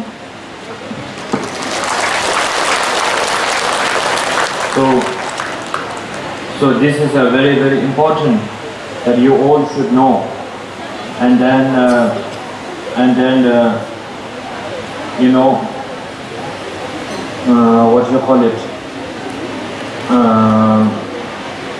So I don't think I can take him many times because today we have many things to do. So main point what I'm trying to say is that I know that you all have a very strong connection with Avalokiteshvara, and also of course with your devotion to all the Buddhas and Bodhisattvas. So for that, being a practitioner, that you all came here today to receive teaching, receive blessing. So this is very good, I appreciate. But more important, today is one day, you know. Today you are here for one day, just for a few hours. But more important than today is your life, you know. So your whole life from tomorrow, your whole life has to be, you know, have to make it very useful, meaningful. Yes, it's important that your business is important. This life is also important because you all have children, you all have a property, you all have everything important. But you cannot just concentrate only on one thing, which is this life's happiness, this life's money and things. You know, you all have to concentrate more on the life to come for your next life, because we have to, being a practitioner, we have to know, we have to learn. More important than this life, next life is more important. What we have right now is from our past life. What we are going to happen is everything is in our hand right now. It's very much depends on what you do this life. You know, this is what the karma is, how the samsara goes. So because we have to be very careful for everything we do, and being a practitioner as the Buddha is teaching again and again, we have said that all sentient beings. So all sentient beings. So now this is our great opportunity to help all sentient beings. You know, all sentient beings are our parents. They are our loved ones.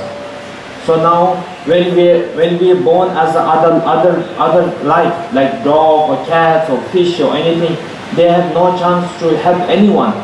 They have no even chance to serve their parents because they don't know their parents. But we as a human, this life is our great chance to help all our parents. You know, so this life, your father, mother, very important. Of course, you have to serve the kindness of your parents is never forget it. You have to serve. At the same time, we have to remember the kindness of all the sentient beings. So this life is a great opportunity to help other, not to kill other, not to eat other, not to hurt other. You know, this is very important. Then automatically our life, when we die, you know, when the death comes, our life has been very meaningful, because that your life has been you have done so much for others. You have accumulated lots of merits. You have benefited thousands and thousands of beings. You have helped thousands of parents, your father and mother, parents, all sentient beings. So then that's how your life is meaningful, what I mean. Right now we are making, meaningful means that we are only meaningful for this life, you know. So then once we die, again next life we will be born in, I don't know, another life. Maybe dog or fish or cat, which we cannot do anything. In this life, human life, we can even achieve the Buddhahood, the enlightenment, which any of beings cannot, you know. So it's very important that we should be very careful, not only just as a name of Buddhist practitioner. We should change our daily action every day, how we live, how we eat, how we think, how we talk, how we, how we walk. You know, we also have to walk carefully. Being a practitioner, we have to learn how to walk without harming others, without just killing everyone. When we sleep, we have to sleep carefully, without thinking all nonsense, without thinking bad things for others. We have to sleep peacefully. When we eat, we should not eat someone's life. We should not eat someone's body. We should eat the vegetables, the fruits, whatever we have. You know, the same thing.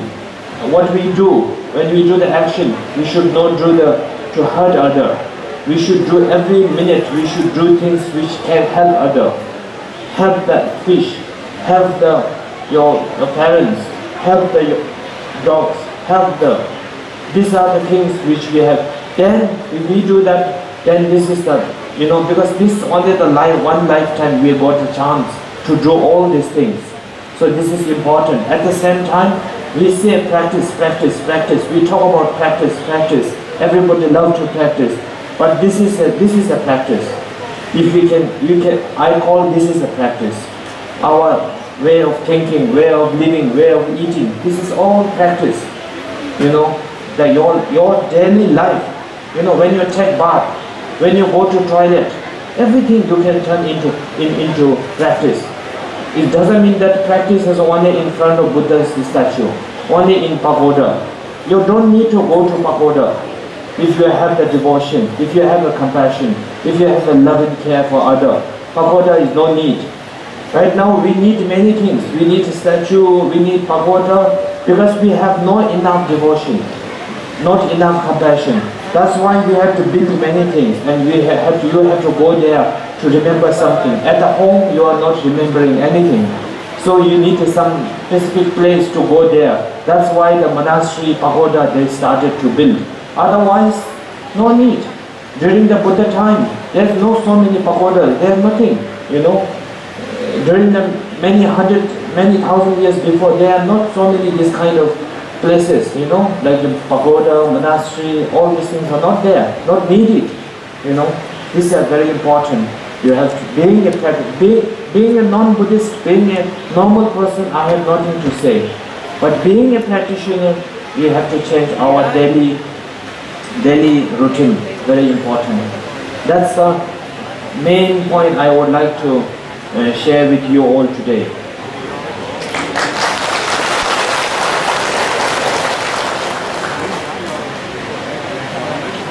Vấn đề quan trọng tôi muốn chia sẻ với các Phật tử hôm nay đó là cái cách chúng ta thực hành Phật Pháp. Đôi khi chúng ta nói rằng mình không có thời gian để thực hành Phật Pháp bởi còn bận rất nhiều công việc thế gian. Nhưng thực hành Pháp không có nghĩa là chúng ta đến chùa hoặc ngồi trước pho tượng, nhắm mắt tụng kinh, trì niệm hay ngồi im lặng.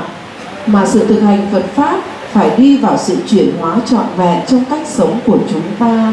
Chẳng hạn khi ăn, chúng ta không nên ăn loài động vật hay không ăn thịt mạng chúng sinh, không nên giết hại mạng của chúng sinh. Khi đi, chúng ta cố gắng tránh không nên dẫm đến các loài kiến trùng. Khi ngủ, chúng ta cố gắng ngủ trong sự niệm Phật cầu nguyện, không nên ngủ mà tư duy vọng tưởng suy nghĩ lung tung. Và khi làm, chúng ta chỉ cố gắng làm những gì để có lợi ích cho chúng sinh, lợi ích cho người khác. Tôi gọi những thứ pháp này gọi là sự thực hành Phật pháp.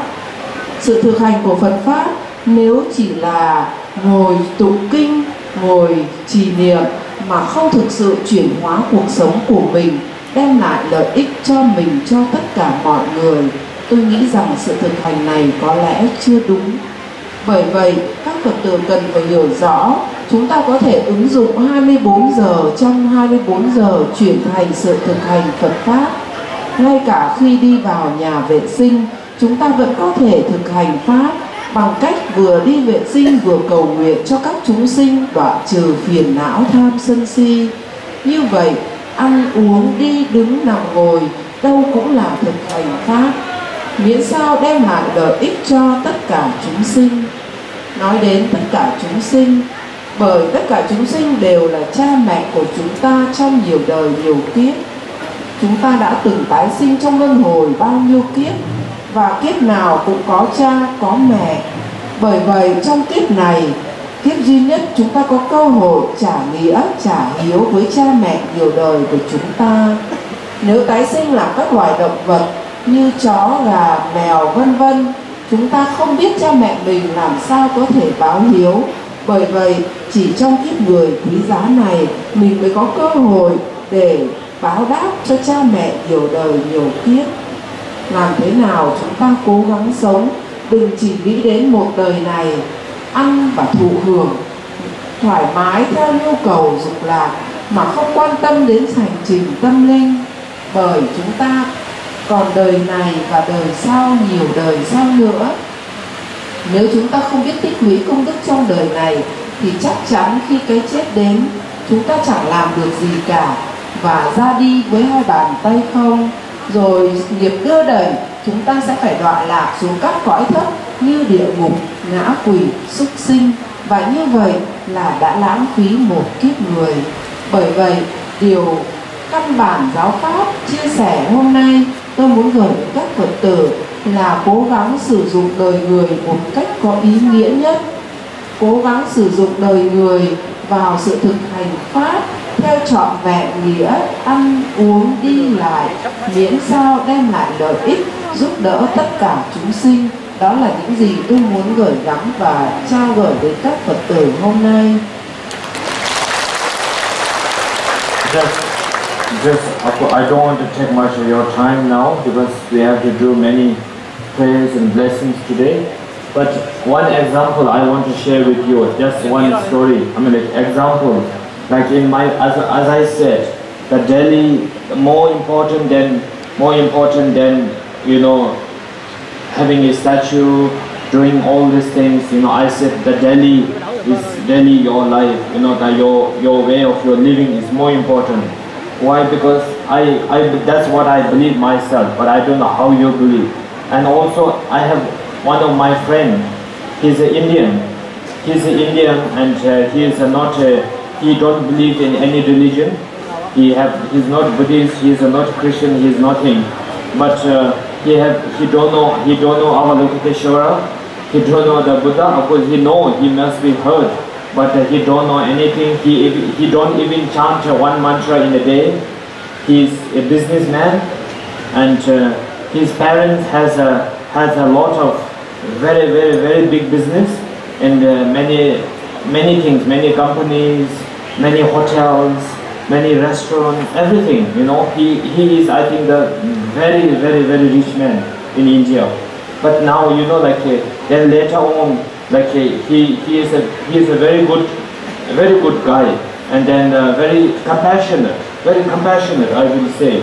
So later on, when he realized, I mean, like that he wants to, he is not because of he don't know anything about compassion.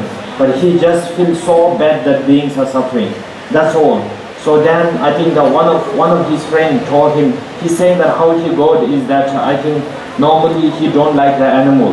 And one day I think he's saying that the spider, there's a spider everywhere.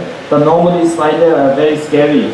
And he's saying he used to, whenever the spider comes in his house, he used to kill it when it looks so scary. But he said that one of his friends came and said that no, spider will never bite you if you love them. Then one day he tried to keep the spider on his hand and he didn't get anything. And he did, I think, a quite big spider, not the small one, did a bigger one. And he said he did a very good to him. And then the spider, keep coming to him. And then from next day, spider, he lives in his house somewhere in the corner, but he always comes to him every day. Because he gave a very pure love to the spider, and the spider loves him every day.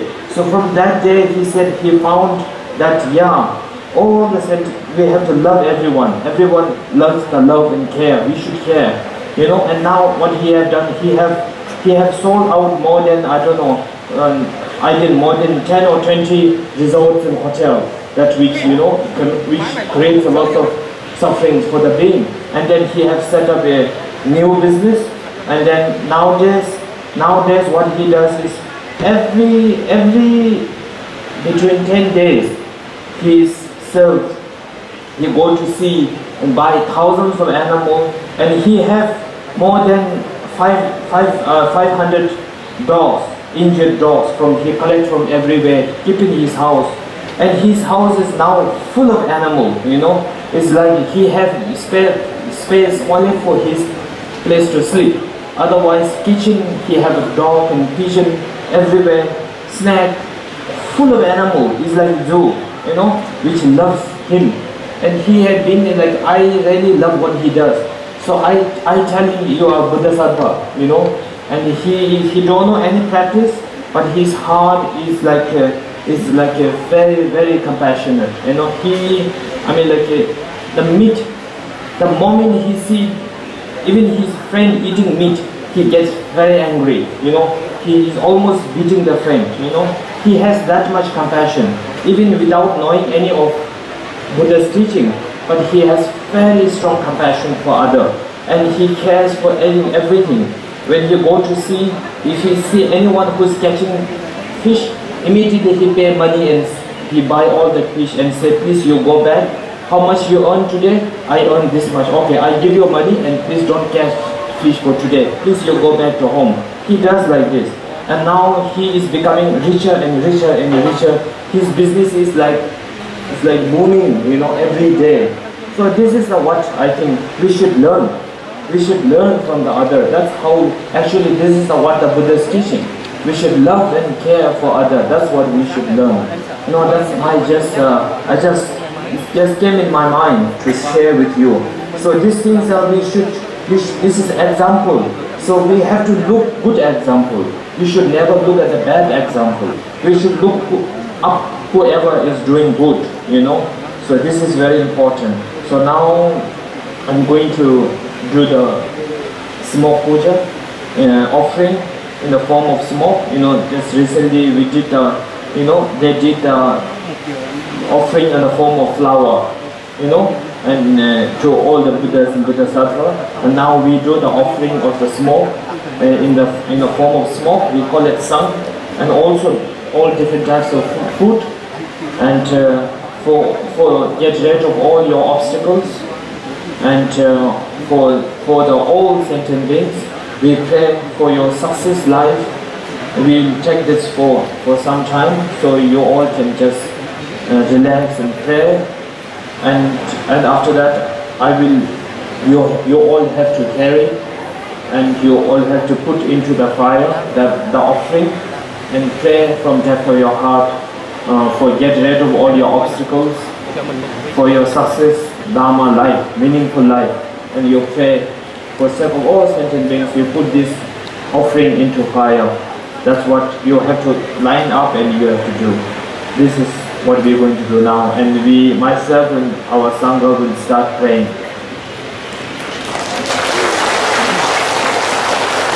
Tôi muốn chia sẻ với các Phật tử một ví dụ mà tôi được biết. Đó là một người ở Ấn Độ. Anh ta rất giàu có và có rất nhiều công ty, có rất nhiều khách sạn. Nhưng anh ấy không biết một tí gì về Phật giáo, cũng không biết một tí gì về tôn giáo. Cho đến một câu chân ngôn cả ngày cũng chưa bao giờ anh ta tụng đến. Nhưng anh ta là một người rất tốt, có tình thương và lòng từ bi. Anh ta thường rất là sợ các loài nhện, và mỗi khi gặp nhện là anh ta giết. Có một lần có một người bạn nói rằng đừng giết, con nhện sẽ không làm hại mình.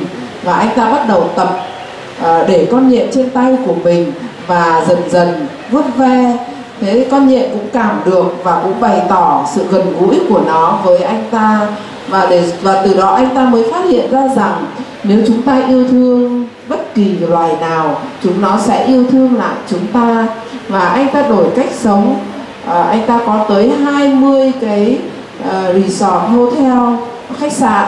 Và anh ta biết rằng làm những việc như vậy thì nó sẽ phải sát sinh. Bởi vậy anh ta đổi cái kinh doanh của mình và đi đến các bãi biển, mua rất nhiều cá để thả, rồi mua chó, mua rắn, mua rất nhiều loài động vật về nhà để nuôi. Anh ta thực sự có một cái tâm hồn rất là Bồ Tát, rất là có tình thương. Và khi thấy ai đánh cá, anh ta sẽ trả tiền cho người đánh cá để họ nghỉ không đánh cá nữa.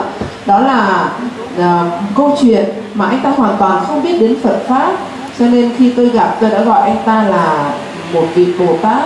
Điều này để tôi muốn nói với các Phật tử rằng sự thực hành Phật Pháp của chúng ta không phải chỉ là việc tụng kinh niệm Phật, mà thực sự nó là sự thay đổi cuộc sống của mình, thay đổi cái cách mà chúng ta hướng cuộc đời mình làm sao cho lợi ích tất cả mọi người hay mọi loài xung quanh chúng ta. Đó chính là con đường của Bồ Tát, hay con đường mà chư Phật đã dạy. Tôi biết các Phật tử ở đây đều có duyên với Bồ Tát Quán Thế Âm. Hôm nay chúng ta đến đây để thọ quán đỉnh, nhưng chỉ là một ngày hôm nay. Bởi vậy mong rằng các Phật tử từ ngày mai và chọn cuộc đời mình, hãy hướng cuộc đời mình một cách có ý nghĩa nhất, một cách tốt nhất để có thể đem sự an bình và lợi ích cho hết thảy chúng sinh. Và giờ đây chúng tôi sẽ bắt đầu cử hành nghi lễ cúng dường hỏa tịch. Đây là một nghi thức cúng dường. Thay vì truyền thống Việt Nam chúng ta hay cúng hoa, cúng trái cây lên cúng Phật, thì chúng tôi có nghi thức cúng dường hỏa tịch, tức là tất cả những phẩm vật ngũ dược, ngũ cốc, các loại bơ, bánh trái và gỗ thơm, dược thảo đều được trộn lại và cho vào củi thơm đốt lên tạo thành mùi thơm. Mùi thơm này chúng ta cộng với năng lực gia trì của chân ngôn mật ấn sẽ dâng lên lan tỏa cúng dường 10 phương chư Phật và cúng dường chư Đại Bồ Tát, các vị hộ pháp thiện thần, cúng dường cho tất cả cô hồn ngã quỷ đói khát khắp nơi. Và đặc biệt chúng ta cầu nguyện cúng dường cho các vị oan gia trái chủ mà chúng ta đang mắc nợ. Xin khẩn nguyện các vị đến để chúng ta cúng dường trả nợ. Nhờ vậy khóa lễ hỏa tịch có năng lực khiển trừ tất cả những tai ương chướng ngại, thành tựu tất cả sự nghiệp. Trong khi chúng tôi cầu nguyện tụng niệm, các Phật tử hãy khấn nguyện cúng dường lên chư Phật như chúng tôi vừa hướng dẫn. Và lát nữa chúng tôi sẽ mời các Phật tử mỗi người tự tay mình dâng những phẩm vật cúng dường vào lửa để cầu nguyện cho chúng ta có một cuộc sống trọn vẹn có ý nghĩa, một cuộc sống thành đạt và trọn vẹn có ý nghĩa cho sự lợi ích của bản thân mình và tất cả chúng sinh. Và bây giờ chúng tôi sẽ bắt đầu vào nghi lễ cúng dường hỏa tịch.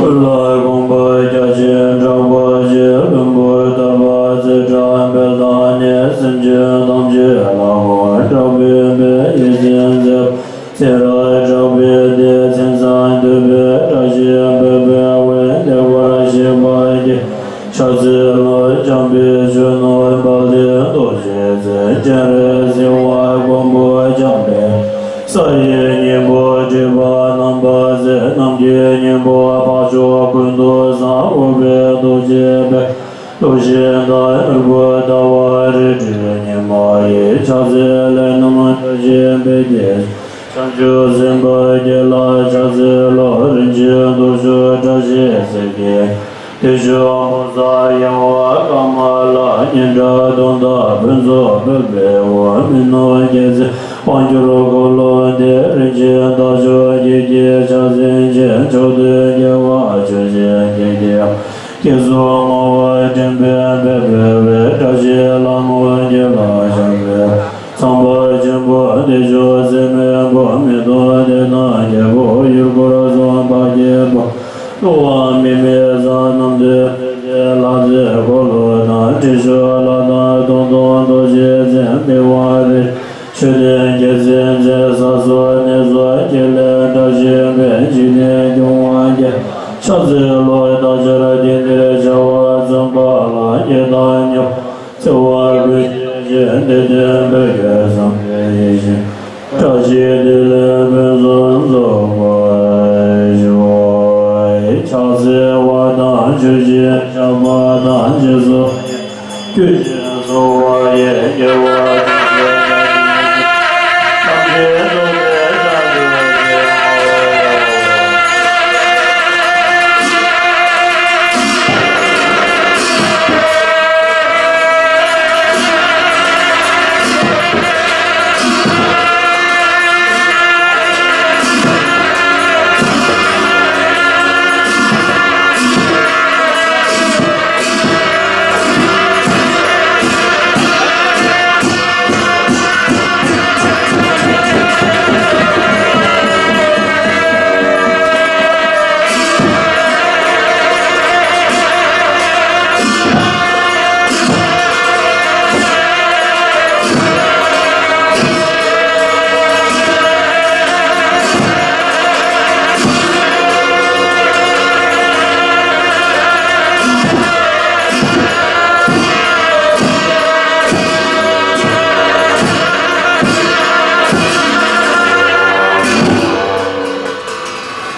Hãy subscribe cho kênh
Ghiền Mì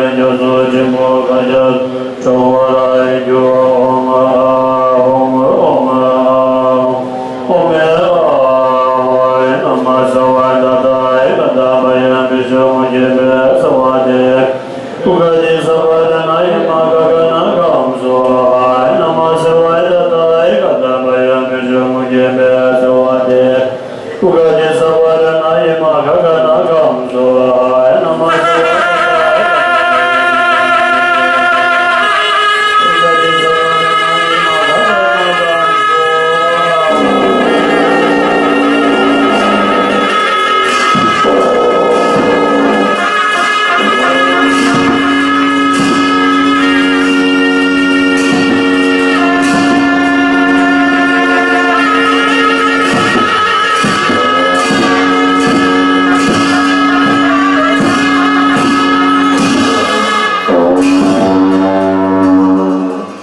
bỏ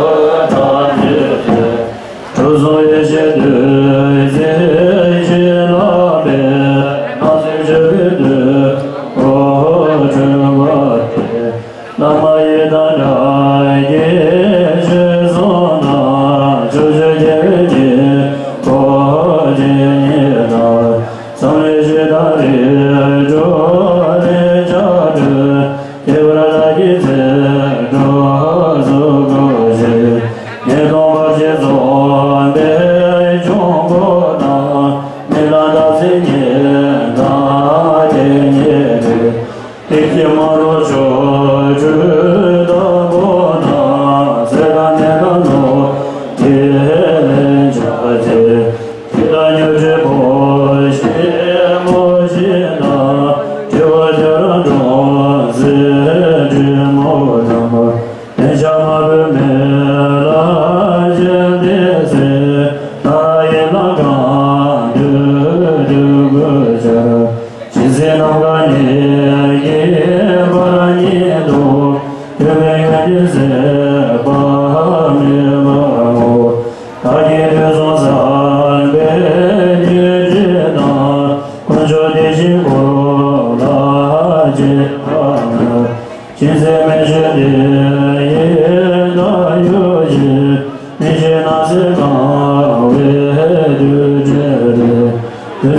đừng có chen lấn. trời rất là nóng.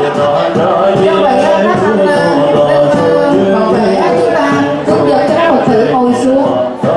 Chúng ta ngồi xuống và chúng ta đi hàng một thôi, chúng ta cho nó rất là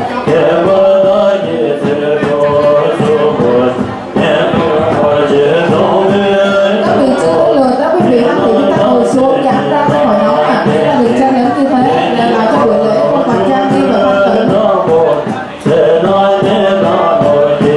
Chúng ta chỉ có một bên một hàng thôi, các Phật tử lưu ý chúng ta giãn bớt ra vì ai cũng có đức Phật mà.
thầy xin tất cả quý vị có chén lẫn mà mất thần không đức. Quý vị hãy thân tình từ thân khẩu và ý thì buổi lễ mới có ý. Quý vị ở đây được chén lẫn. Một lần nữa thầy quý vị ở đây được chén lẫn.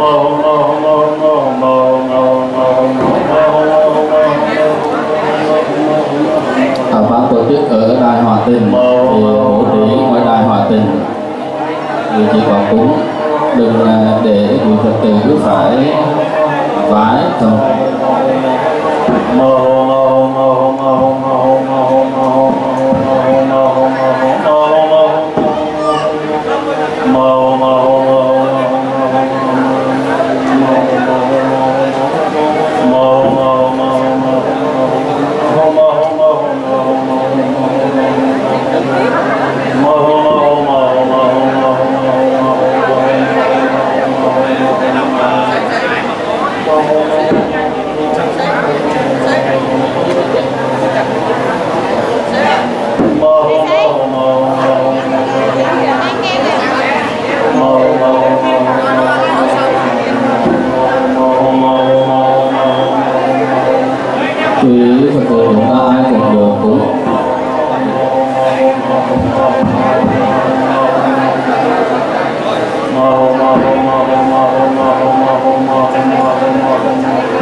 Xin anh ông thân, anh chị thì ông thân lại một chút.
Yeah.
Lord.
Tam zi bu ni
now we are done with the smoke offering, and then now we are going to take a break.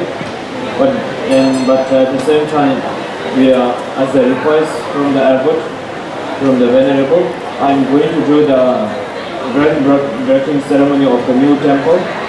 So I will go there for the time being. But it's a break for you all, and after for 1 hour. Then we'll do the initiation and the blessing after 1 hour. Then right now I'm going to do the groundbreaking ceremony for the new temple.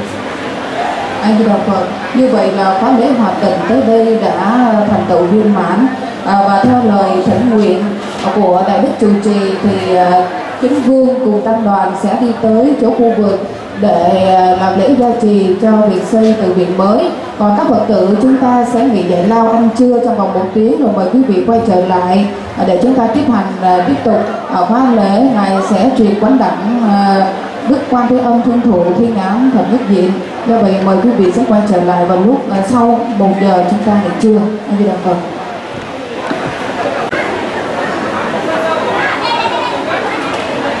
Nam mô.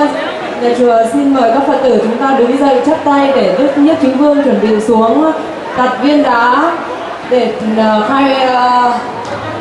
khai móng khởi công xây dựng chùa. Chúng ta Phật tử đứng dậy chắp tay trang nghiêm để tiếp đón ngài ạ. Xin cử chuông trống bát nhạc.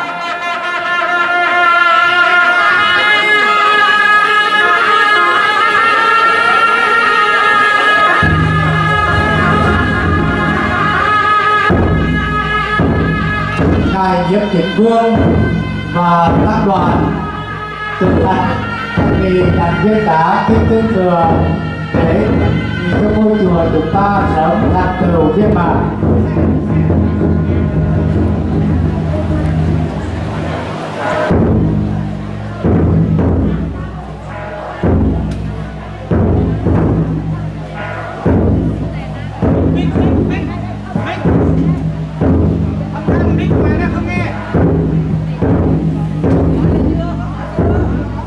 Toàn thể tất cả các Phật tử hoan hỷ quỳ xuống để tất cả những Phật tử ở xa có thể thấy được Đức Pháp Vương thứ nhất. Tất cả Phật tử đứng trước xin quỳ xuống. Ngài Nhiếp Chính Vương và tăng đoàn làm lễ gia trì, đặt viên đá để cầu nguyện cho ngôi chùa Phổ Quang sớm thành tựu.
la ye ta nya wa za wa kun she she de de bu sang de ye she do zha she de pe zo zo ba jo jo jo na ju be zo we da cha ju se je da la go zo zo je se nam ga da da sim je da je mi ne be ne ye le le be sa la ma she ye ba da ye wa na ne ye le me Tempora Juzu, Jabrado, Yankuzo, Doye, Tindiano, Jeje, Jedanga.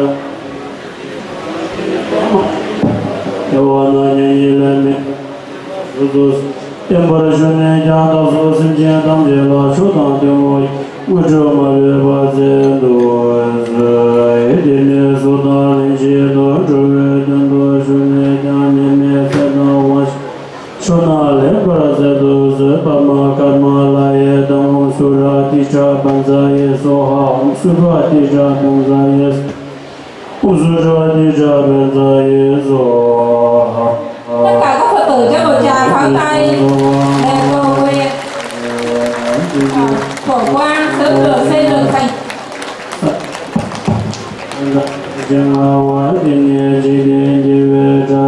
Một lần nữa xin tất cả các Phật tử vỗ tay để cầu nguyện cho ngôi chùa Phổ Quang, nương thử gia trì của Thiên Thiên Vương, ngôi chùa Phổ Quang sẽ xây dựng được thành tựu viên mãn trong một ngày gần nhất.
Quý vị vỗ tay cho thật lớn. Xin cung nghênh Đức Diệp Định Vương và tăng đoàn hồi quy phương trưởng.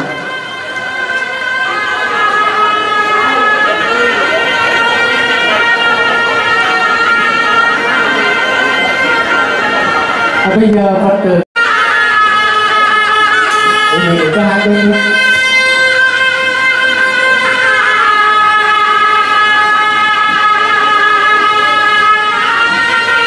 bộ phận âm thanh cung cấp âm thanh lên đi hội thảo này.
Di Đà Phật. Theo như trong vị sư ở chùa Tây Thiên thì chiều hôm nay muốn bàn tòa ra, do đó vì Phật tử chúng ta đang ở đây thì vị trí hoan hỷ hôm nay được các lập ma để múa bàn tòa ra, do đó vị trí hoan hỷ chúng ta khởi thân được dậy.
Nam mô Di Đà Phật. Xin tất cả các Phật tử chúng ta nhanh chóng ổn định chỗ ngồi, chỉ có chừa một vòng giữa ra để có vị múa thôi ạ.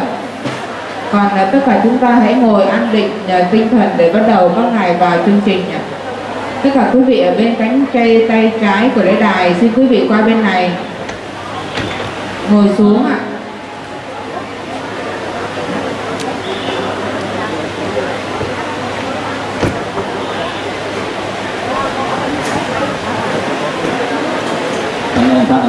Bentar.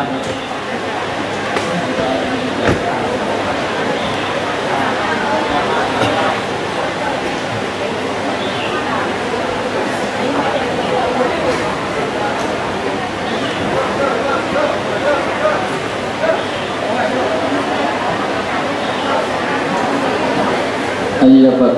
Nếu trời gió quá thì quý vị có thể dẹp những cái hoa được nữa để sẽ bất can lên.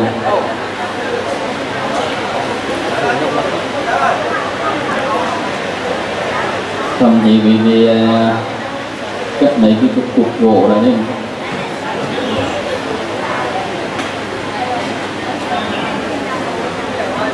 Quý vị chúng ta nhân ổn định đạo tràng để đi vào khóa lễ chiều hôm nay.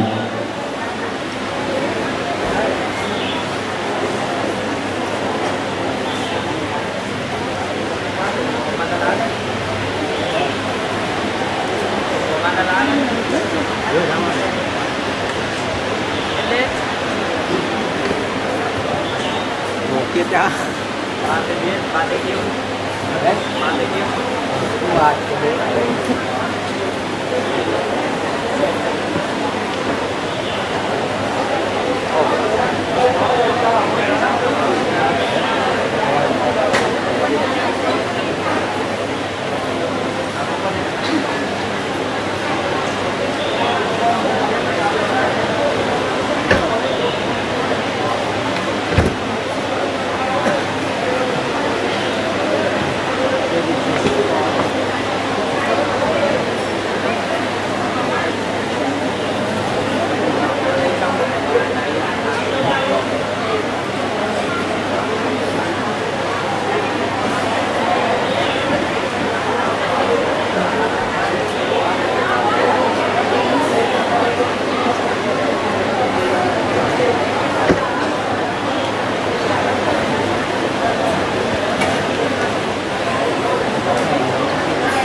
So now, as a request from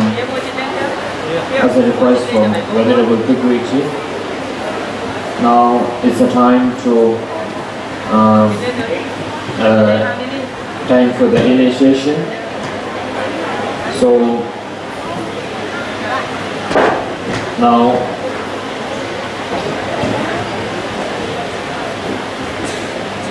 initiation means that actually, as you all have, especially Danang Sangha, I believe you have a very strong connection and belief and devotion to the Avalokiteshvara, and of course there is not much difference between Amitabha, Avalokiteshvara, or Amitayo, or not. It's all Buddhas and Bodhisattvas. There are no differences. But as your own kind of like, you know, what you call it. In example, there are many venerable masters in here in this world, but they're all the masters are enlightened beings. But yet you have your own kind of connection, your own master where you receive your teaching, special connection you have with each master. So the same thing over here also, that I think you guys have a special connection with the Avalokiteshvara. So very good, and so that's why today also I'm going to give the Avalokiteshvara initiation. So initiation means mainly there is a many explanation on the initiation, but a very simple way is to now initiate. Initiation means like initiate yourself into a.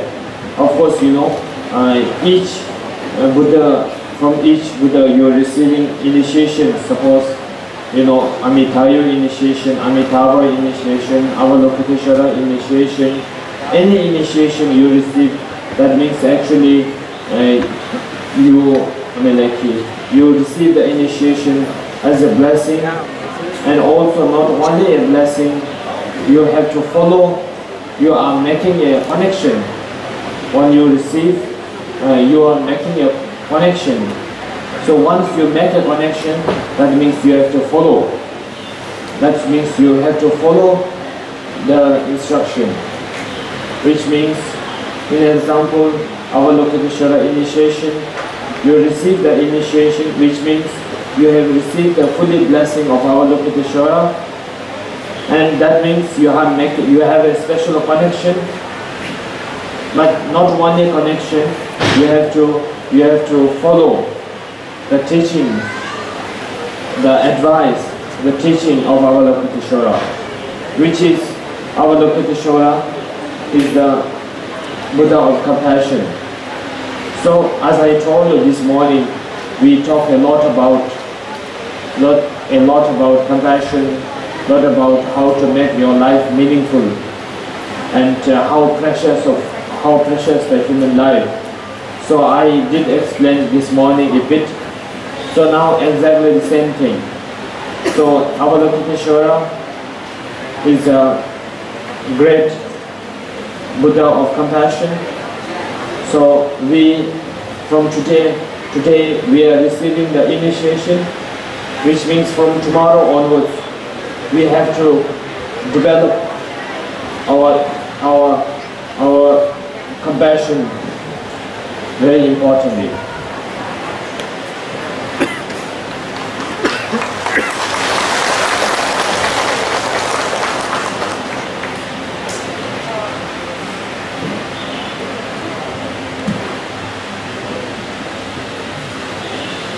Theo sự thỉnh cầu của Đại Đức Thích Nguyện Trí, chiều nay chúng tôi sẽ truyền trao quán đỉnh về Đức Quán Thế Âm Bồ Tát. Tôi rất vui được biết rằng tất cả các Phật tử Đà Nẵng rất có thân duyên với Bồ Tát Quán Thế Âm. Dĩ nhiên, có rất nhiều chư Phật và Bồ Tát, nhưng mỗi vị Phật có mỗi hạnh nguyện khác nhau, và chúng ta có thân duyên với Bồ Tát Quán Thế Âm, vị Phật của lòng từ bi. Thọ lãnh quán đỉnh về Bồ Tát Quán Thế Âm có nghĩa là chúng ta đón nhận sự năng lực gia trì và xây dựng một sự kết nối tâm linh với Bồ Tát Quán Thế Âm. Đón nhận năng lực gia trì từ thân, khẩu, ý của Ngài, và chúng ta phát nguyện sẽ đi theo con đường và hạnh nguyện của Bồ Tát Quán Thế Âm. Đức Quán Thế Âm tức là vị Phật của lòng từ bi, như sáng nay tôi cũng đã đề cập cho các Phật tử thấy rõ về giá trị quý giá của đời người và làm cách nào để chúng ta làm biến chuyển hóa cuộc đời mình trở thành có ý nghĩa. Hôm nay chúng ta lãnh thọ quán đỉnh, có nghĩa là từ hôm nay, bắt đầu từ hôm nay chúng ta phát nguyện phát triển tình thương yêu, đi theo hành trình và hạnh nguyện của Bồ Tát Quán Thế Âm, san sẻ tình thương yêu, đi vào hành động thiết thực, đem lợi ích đến cho tất cả chúng sinh. Đó là ý nghĩa khi chúng ta lãnh thọ quán đỉnh. So, Avalokiteshvara in a many different form, in a standing, sitting down, 4 arms and 1,000 arms, in different form, to the benefit of sentient being, and of course a different form but same activity, compassion, for others, helping others, same activity in the different form. And as you know, Avalokiteshvara, you can even call it the second Buddha, because if you go back to the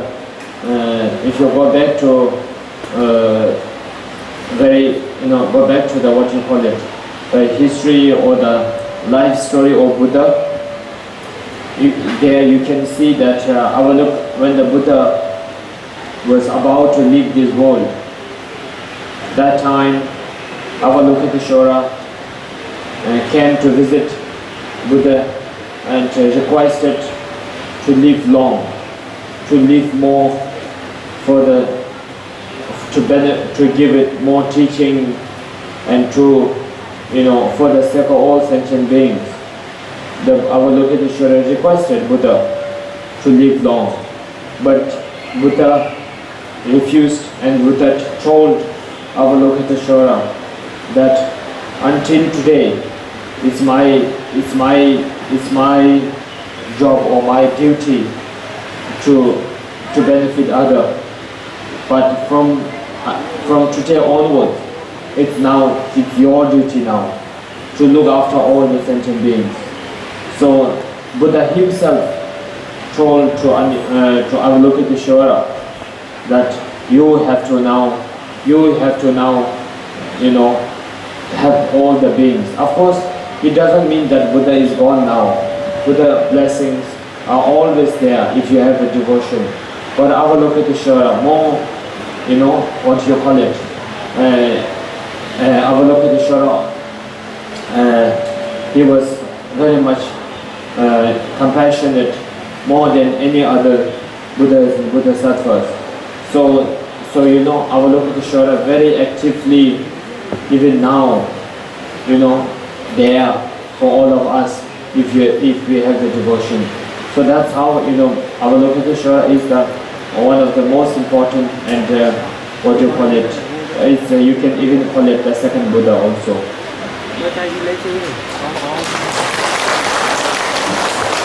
Bồ Tát Quán Thế Âm có hàng trăm nghìn hóa thân khác nhau, có hóa thân 2 tay, có hóa thân 4 tay và có hóa thân 1000 tay 1000 mắt.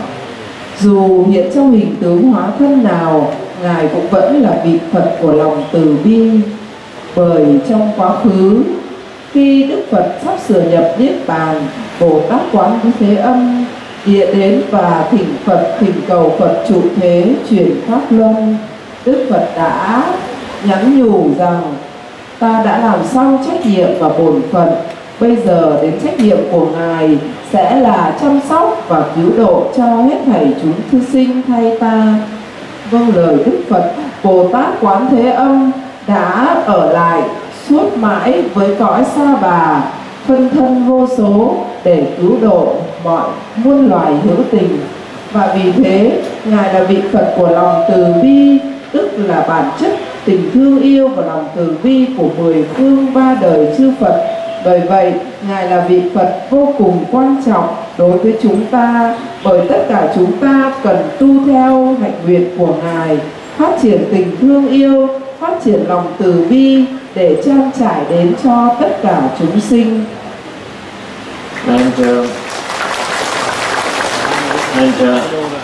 Because of our being, as I told you, there are thousands, millions and millions of beings in this samsara, in the form of human, in the form of fish, in the form of all sorts of living things which moves.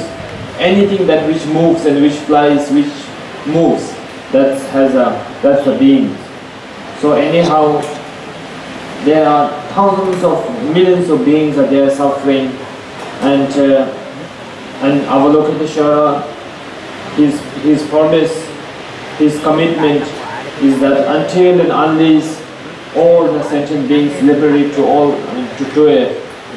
liberate all sentient beings to a enlightenment or Buddhahood, he will not leave his activity, his help or his prayer or his blessing or his activity for all the beings in the samsara. That was his commitment. That was his promise. And but I think that Avalokiteshvara was very much, there is a saying that he was very much upset, feeling sad or upset or tired of that how much he liberated, but still there are more and more and more beings still there. He thought now it's finished, but still they are same, and it's also getting more and more. There's a saying that how much he liberated to a Buddhahood, to a Amitabha pure land, to all, but still more are there. Like people like us, like we are here in the samsara, suffering in this samsara with our very strong ignorance. So with attachment, with jealousy, with full of desire. That's what is samsara is. You know, we call it heaven, hell. Heaven and hell, everything is there actually in this world. You know, I will say, right now, we are very happily in this moment, people like us who can receive blessings, who can chant the Amitabha mantra, Avalokiteshvara mantra, who we can do something. Some people who are really very much into a practice, who are being a very great practitioner, who are being a great compassion to others. I feel they are really the heaven. But you know the hell. We say the hell. Hell, we can see the hell over here in this world. If you go near the beach, how many animals are cutting? How many fish are cooking alive? They are cooking, cutting. This is the hell. There is nothing more than that. You know, everything in this world, in this samsara. So it's very important that now we have to get out of this samsara. So now to get out of this samsara, of course we need a blessing. We need many things to understand that understand the impermanent, understand all the phenomena.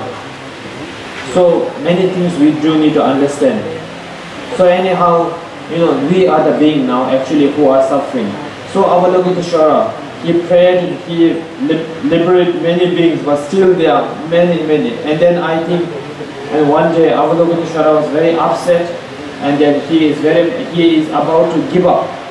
That now I cannot do how much we do, but there are still beings are there, no ending, never ending. And then Buddha Amitabha told Avalokiteshvara that you know, there is your already commitment. You have already promised.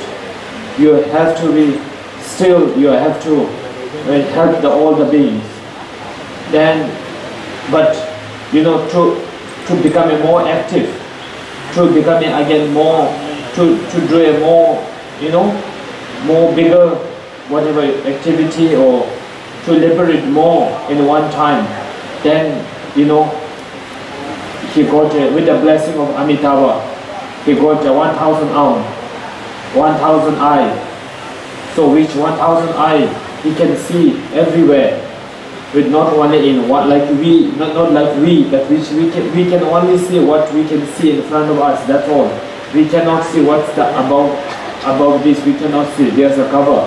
We cannot see what's happening there. I will look at the shore. All the sentient beings who are in these three realms can see with his 1,000 eyes. With his 1,000 hands can help all the sentient beings. So that's why it's again in a different form. It's not so it's all to help. You know, that was a great blessing from, you know, what do you call it, Buddha Amitabha. You know, so that's how it came into this kind of many arms. You can see over here the statue.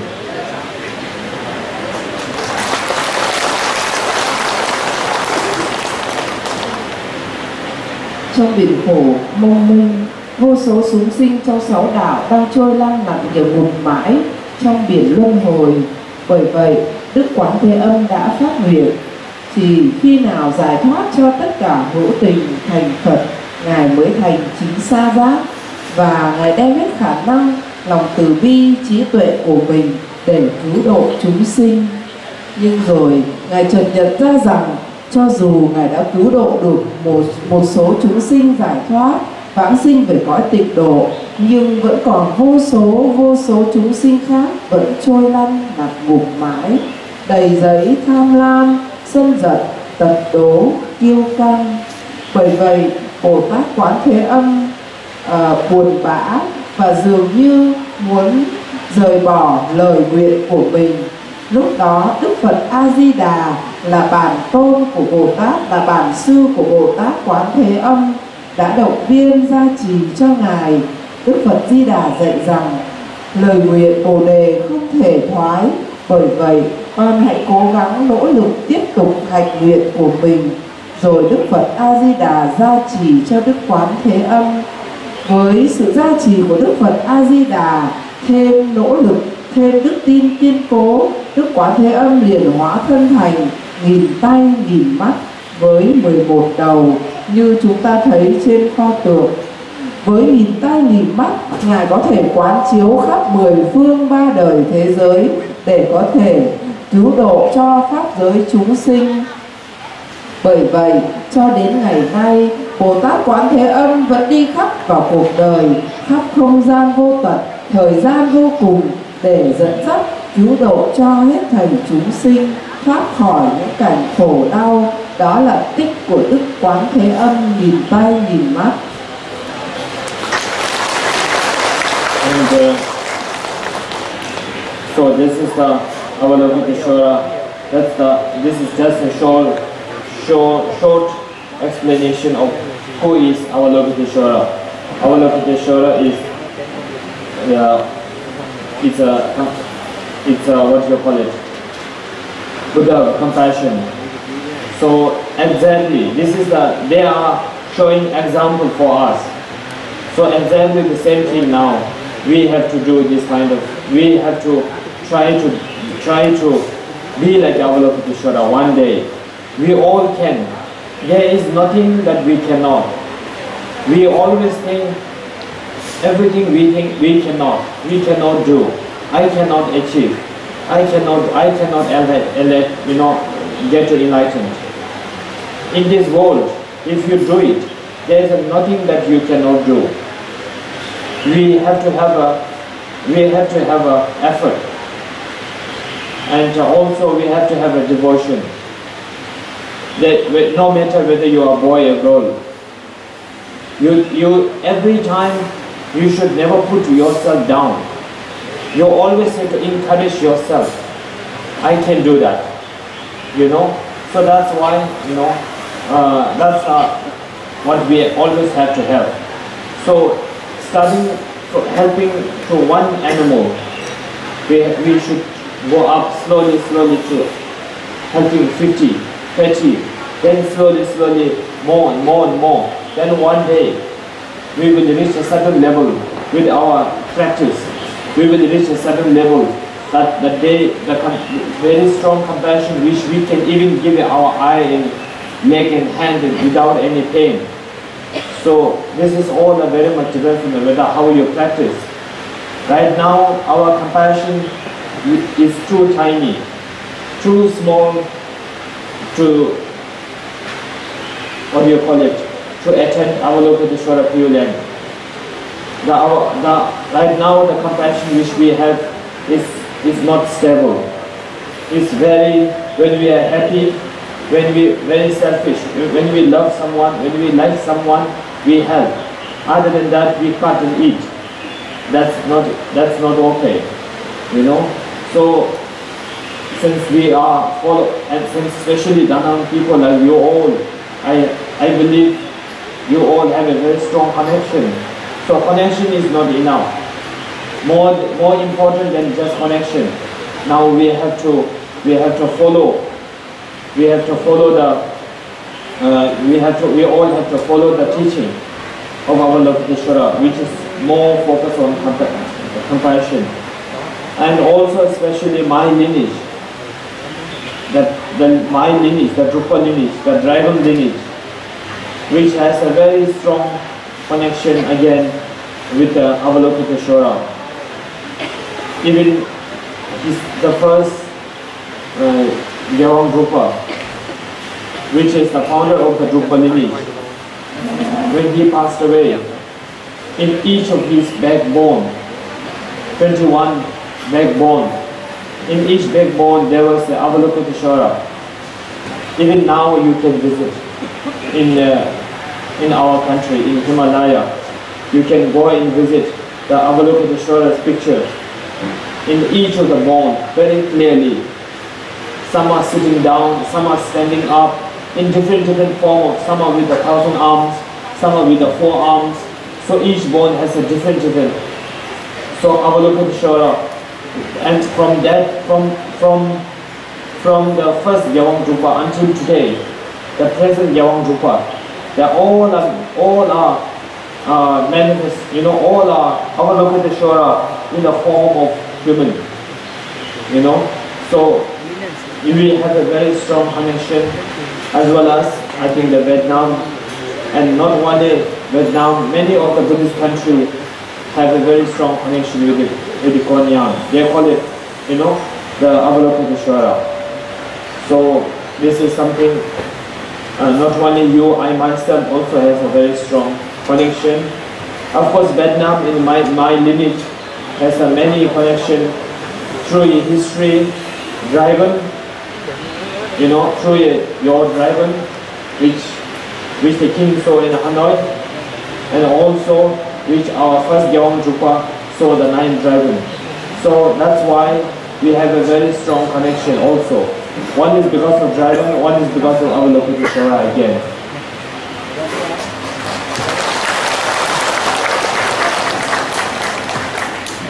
Tất cả các Phật tử đều có duyên với Bồ Tát Quán Thế Âm. Truyền thừa Drukpa cũng là truyền thừa được nói là hiện thân của Đức Quán Thế Âm. Đức Pháp Vương, người khai sáng và lãnh đạo truyền thừa Drukpa từ đời thứ nhất của Ngài, khi Ngài viên tịch đem trong lễ trà tỳ 21 đốt sống của Ngài đã để lại 21 thánh tượng của Bồ Tát Quán Thế Âm trong rất nhiều hình tướng, 2 tay, 4 tay, đứng, ngồi và hoặc ngàn tay, ngàn mắt. Cho đến giờ, nếu đủ duyên, chúng ta vẫn có thể được chiêm ngưỡng, được thờ phụng ở các ngôi chùa của chúng tôi trên dãy núi Himalaya. Nếu các Phật tử có tâm nguyện có thể đến đó để chiêm ngưỡng. Bởi vậy tôi nghĩ rằng không những là các Phật tử mà bản thân chúng tôi đều có duyên với Đức Quán Thế Âm và có duyên với Đức Pháp Vương. Truyền thừa Drukpa còn gọi là truyền thừa với biểu tượng rồng thiêng. Khi Đức Pháp Vương đời thứ nhất nhìn thấy 9 rồng phi thiên, Ngài đã quyết định xây dựng tụng viện và đặt tên truyền thừa là truyền thừa Drukpa. Và trở lại với lịch sử của người Việt Nam là con rồng cháu tiên.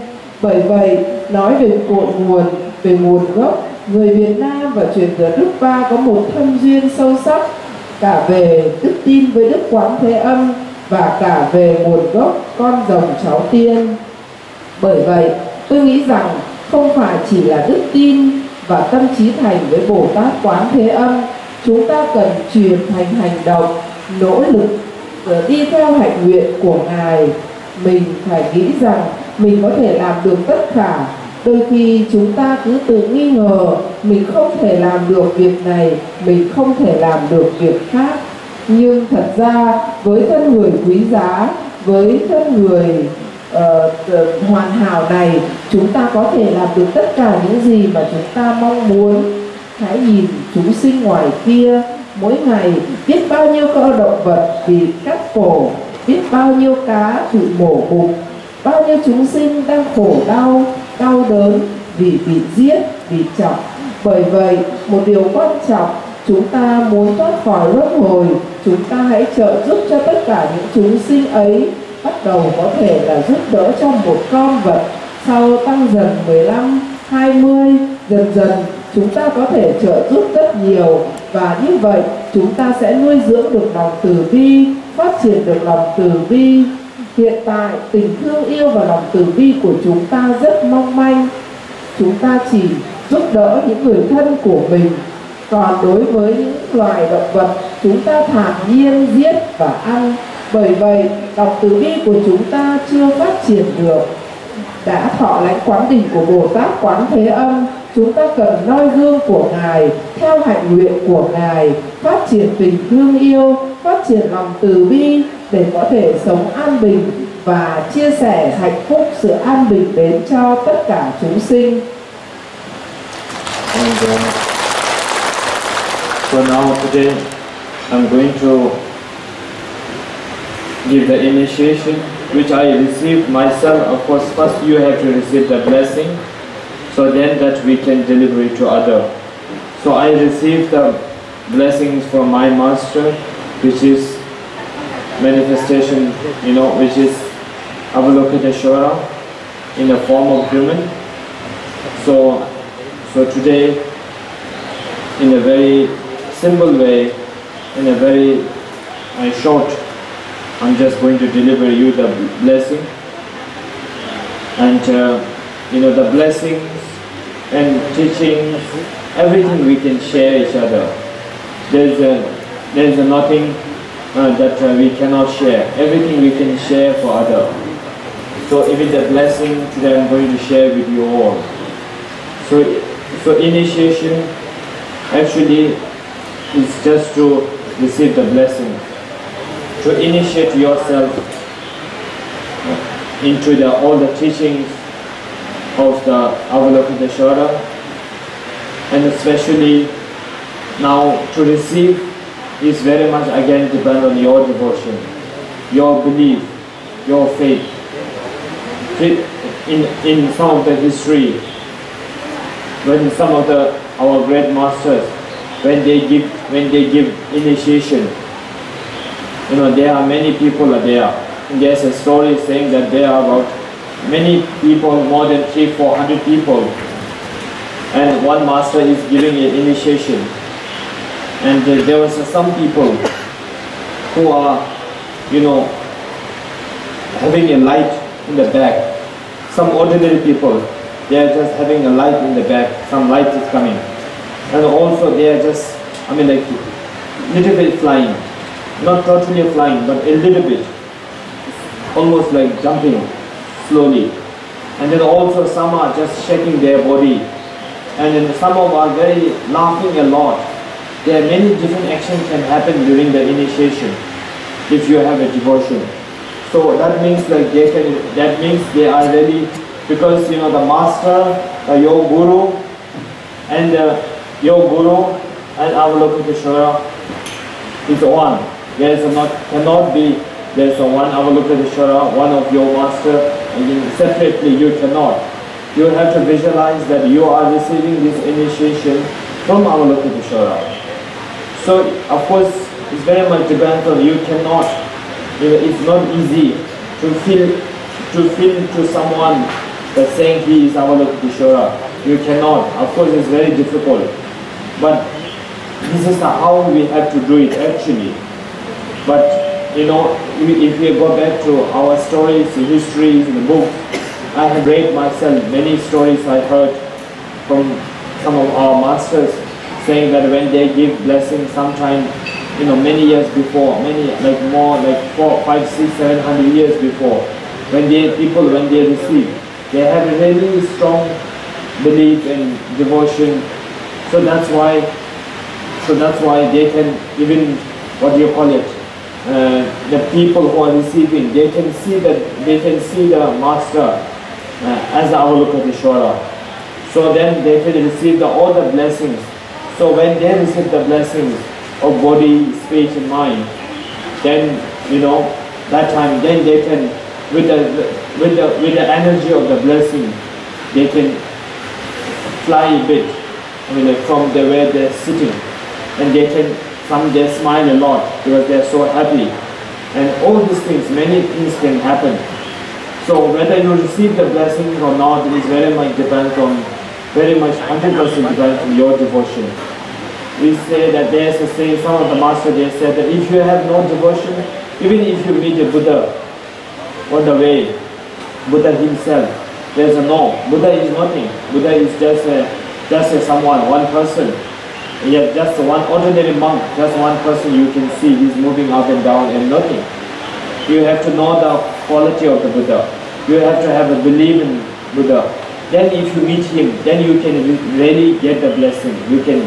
Otherwise you will not know that Buddha is also, you cannot get. Buddha is enlightened, but still, if you meet, you cannot. It's very much depends on the devotion. So I hope, of course, I'm quite sure that you all have a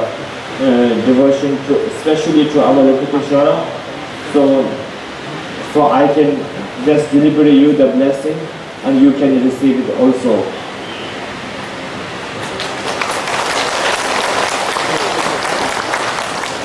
Thọ lãnh quán đỉnh tức là chúng ta đón nhận một năng lực gia trì từ một truyền thừa không gián đoạn.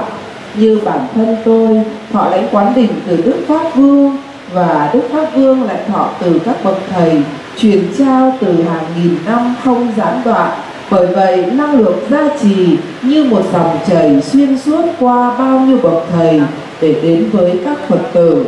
Nhưng các Phật tử có đón nhận được năng lực gia trì đó hay không hoàn toàn lại phụ thuộc vào đức tin và tâm trí thành của các Phật tử. Nếu chúng ta có đầy đủ đức tin và tâm trí thành, quán tưởng bậc thầy truyền trao quán đỉnh của mình chính là Bồ Tát Quán Thế Âm, thì chúng ta có thể đón nhận được năng lực gia trì dòng chảy xuyên suốt truyền xuống từ Đức Quán Thế Âm. Như cách đây vài trăm năm trước, khi các bậc thầy truyền trao quán đỉnh với đức tin và tâm trí thành, tất cả các đệ tử đều nhìn thấy bậc thầy trong hình tướng của Đức Quán Thế Âm. Bởi vậy, số người thọ quán đỉnh, người thì có hào quang, người thì bay lên khỏi mặt đất, người thì hoan hỉ cười vui, tất cả đều hoan hỉ, bởi đó là bởi họ có đức tin và tâm trí thành. Nếu ngay cả thời Phật còn tại thế, nếu chúng ta không có đức tin, chúng ta không có tâm trí thành, thì dù có gặp Phật, chúng ta cũng không đón nhận được gì. Bởi lúc Phật còn tại thế, Ngài cũng trong hình tướng một vị tăng bình thường. Nếu chúng ta không có đức tin và tâm trí thành với Ngài là một vị Phật, chắc chắn chúng ta không đón nhận được bất kỳ một sự gia trì nào. Bởi vậy, hy vọng rằng các Phật tử ở đây đầy đủ đức tin và tâm trí thành để có thể đón nhận năng lực gia trì truyền trao quán đỉnh từ dòng truyền thừa không gián đoạn từ Đức Quán Thế Âm Bồ Tát. And so now, the first thing is that before the first thing, the initiation, as a request from the Venerable again, you know, we are going to show the Mahakala dance.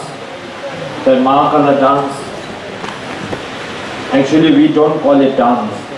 It's because of English language we have to say dance. Normally it's a kind of like what do you call it, Dharma. I don't know, it's very difficult, but we have our own different language. But to translate is a bit difficult. So anyhow, call it Mahakala in the form of, you know, in the form of Mahakala, as you have known maybe, Mahakala is our Lokiteshvara again. In the wrathful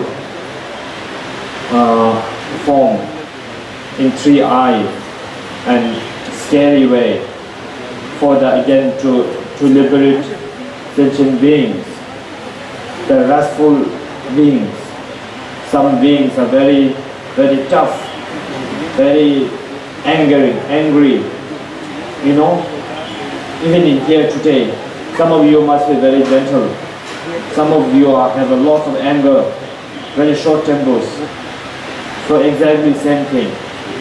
So Avalokiteshvara, as I told you in the beginning, can come in different form. So in Vajrayana traditional, we believe the Mahakala, which is the form of Avalokiteshvara in the form of wrathful. So we are going to, in the form of now, my sanghas, they are going to do the short, perform the short dance to you all. So you all should pray. No, you should not just look at looking at the show or performance. You should get blessing. You should pray. Very important. Và trước khi chính thức bước vào quán đỉnh, chư tăng đến từ Ấn Độ sẽ trong triệu thỉnh vũ điệu Kim Cương Thừa, vũ điệu Mahakala. Xin các Phật tử đừng hiểu nhầm, bởi trong tiếng Anh dịch là Vũ điệu dịch là nhảy thì nó không chính xác, trong ngôn ngữ của chúng tôi gọi là nghi thức triệu thỉnh tứ đại hộ pháp Mahakala. Chúng ta biết rằng Đức Mahakala là hiện tướng uy mãnh của Bồ Tát Quán Thế Âm, bởi trong khi cứu độ chúng sinh, có những chúng sinh rất ngang ngược, ương ngạnh, khó độ, và những chúng sinh ác độc có thể làm hại cho rất nhiều những người khác. Bởi vậy, Bồ Tát Quán Thế Âm liền thị hiện trong hình tướng uy mãnh với ba mắt rất hung dữ để có thể nhiếp phục những quỷ ác, nhiếp phục những chúng sinh độc ác, ngang ngược, đưa họ về với Phật Pháp.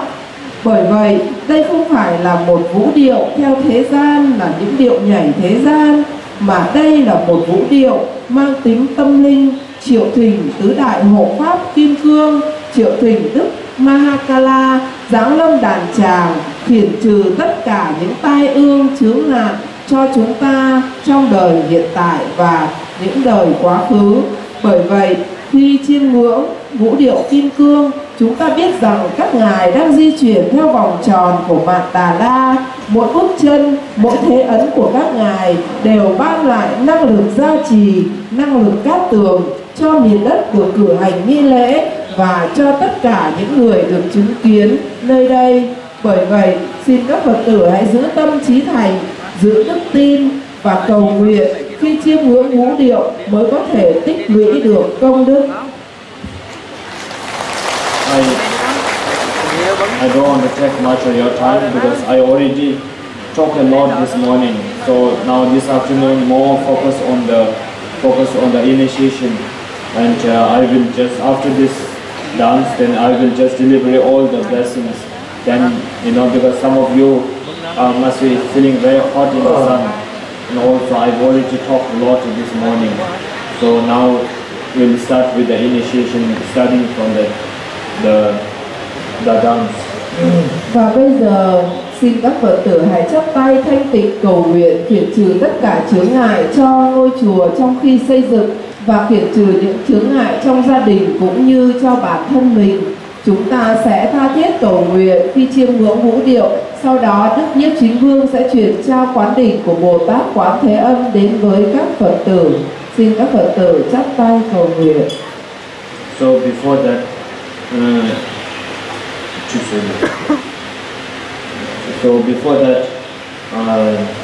we will also at the same time will distribute the holy water before you receive the blessing to purify your negative thought, karma, clean up your body, speech and mind before receiving the blessing of Avalokiteshvara. In the form of water, we are going to, in the water we put some holy pills. The pills which we, the pills, and that becomes water becomes yellow because we put few things, which is we chant 1 million time mantra, and that when we chant, and from chanting 1 million time Avalokiteshvara mantra, and that pill we put it into the water and we'll distribute. So you all will throw on your head, so you can just wash. No need to drink. You can just wash your face and head to clean up yourself. Và trong khi đó, chúng tôi sẽ chiên nước gia trì đến với các Phật tử để chúng ta tịnh hóa ba nghiệp thân khẩu ý của chúng ta được thanh tịnh. Trước khi đón nhận quán đỉnh, cần rửa sạch thân tâm và khẩu của mình mới có thể chứa được năng lực gia trì của Bồ Tát Quán Thế Âm. Những nước linh thiêng này chúng tôi cũng đã pha vào đây một số các dược liệu, các loại thuốc tâm linh đã được gia trì hàng triệu biến trong những đàn pháp, trì hàng triệu biến chân ngôn của Đức Quán Thế Âm để thành tựu thuốc tâm linh đã được chia vào đây. Bởi vậy khi các Phật tử được những giọt nước này trên đầu dội xuống trên đầu, chúng ta hãy quán tưởng nước cam lồ của Đức Quán Thế Âm tịnh hóa tất cả những tội lỗi, nghiệp chướng, báo chướng, phiền não chướng của chúng ta hoàn toàn được thanh tịnh, để chúng ta có thể đón nhận được năng lực gia trì quán đỉnh của Đức Quán Thế Âm.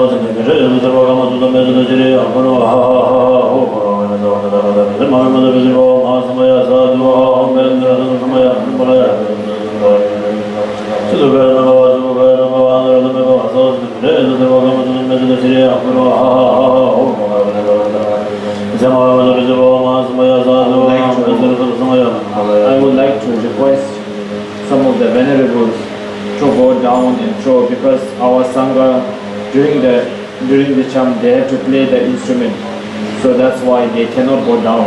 So some of the bhikshus are here. Like to request go down to throw this on their head.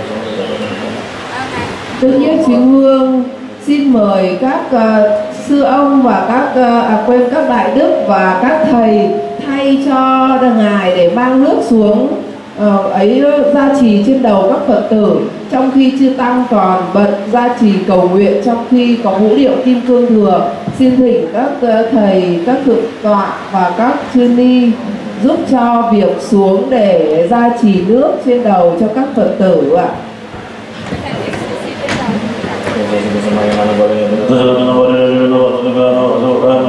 Nước này khi gia trì lên đầu các Phật tử có thể rửa mặt, xoa đầu vân vân, không chưa phải là nước uống ạ.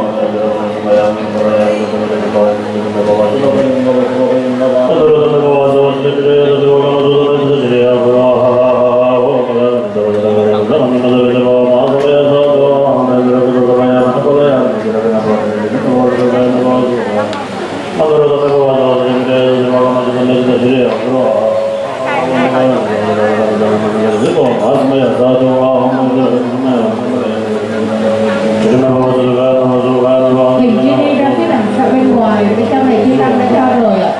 Bên ngoài các Phật tử đầu râu chưa có. Xin chư ni ra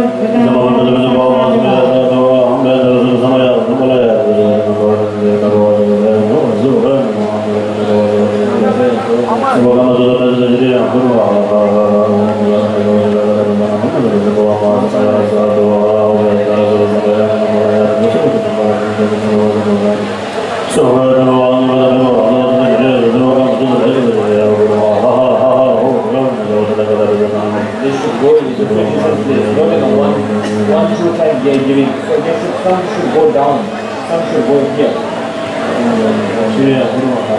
Xin cung thỉnh chư ni đi tản ra khắp nơi ở bên ngoài ạ. Ngài nhắc là đi tản ra, đừng dồn hết vào một chỗ. Khi đi ra từ đằng sau lại, con xin thỉnh một số thầy đi từ phía sau trở lại.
after the blessing of grateful Avalokiteshvara, and now we take a refuge under the Avalokiteshvara, taking refuge, which means from promising yourself that from today onwards you are going to follow the footstep or the teaching of Avalokiteshvara, promising yourself, making a commitment. If you are a follower of Buddha Dharma, you should be of course taking refuge, and from the day one that you took a refuge until the refuge is not only for one lifetime, until enlightenment, until you achieve the enlightenment, taking refuge to help others, to help all sentient beings, until and unless you reach out to enlightenment. So this is how we have to take refuge. So first you repeat me in my language, then after that you say the refuge prayer in your language. Xin các Phật tử đọc theo Ngài để phát nguyện từ nay sẽ phát hiện theo con đường của Bồ Tát Quán Thế Âm, thực hành Phật Pháp, thực hành hạnh từ bi, không phải chỉ trong một đời mà cho đến khi đạt thành giác ngộ. Chúng ta sẽ tích lũy tất cả các công đức để cứu độ hết thảy hữu tình. Trước tiên, chúng ta sẽ đọc theo Ngài để nhận năng lực gia trì, sau đó tụng trì bằng tiếng Việt.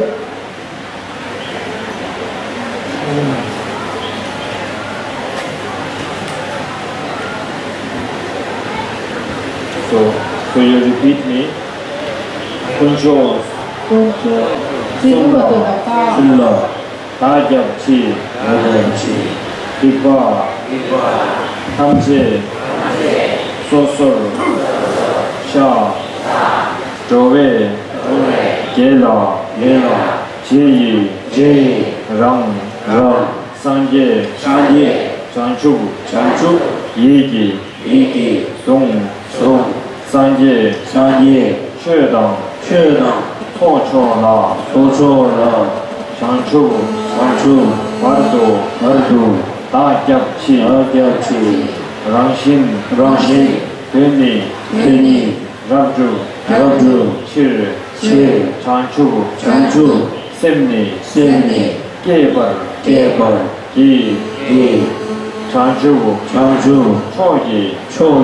Semni. Gegi. Ne. Simjin. Hamje. Agi. Chöndu. Nyer. Chanchu. Jecho. Niwong. Jebar. Di. Jola. Pencil. Sanje. Drukpa. Show. Now in your language.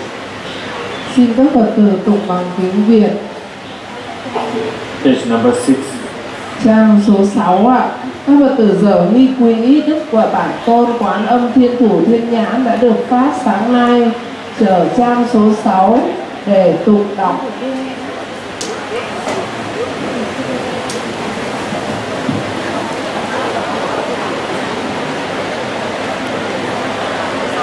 Các Phật tử có sách đủ hết chưa ạ?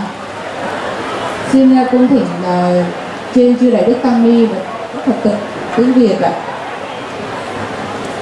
Trang số 6 phần quy y và phát Bồ Đề Tâm. Đệ tử xin phát nguyện quy phần Phật tăng đến khi thành chánh giác, công đức lời quang sanh trước ba ngôi tam bảo phần đạo nghĩa anh.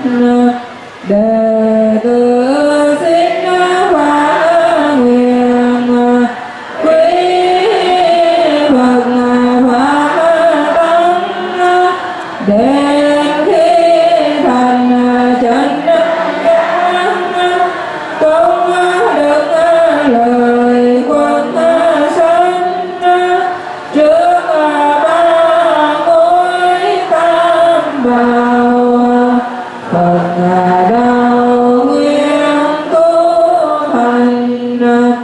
Đệ tử xin phát nguyện quy Phật Pháp tăng đến khi thành chánh giác, công đức lời quang sanh trước ba ngôi tam bảo phần đạo nguyện tu hành. So today you take the refuge under the Buddhas and Buddha Salva, and all with the Avalokiteshvara. So not only today, from tomorrow, every day you should practice this Avalokiteshvara once you receive the initiation.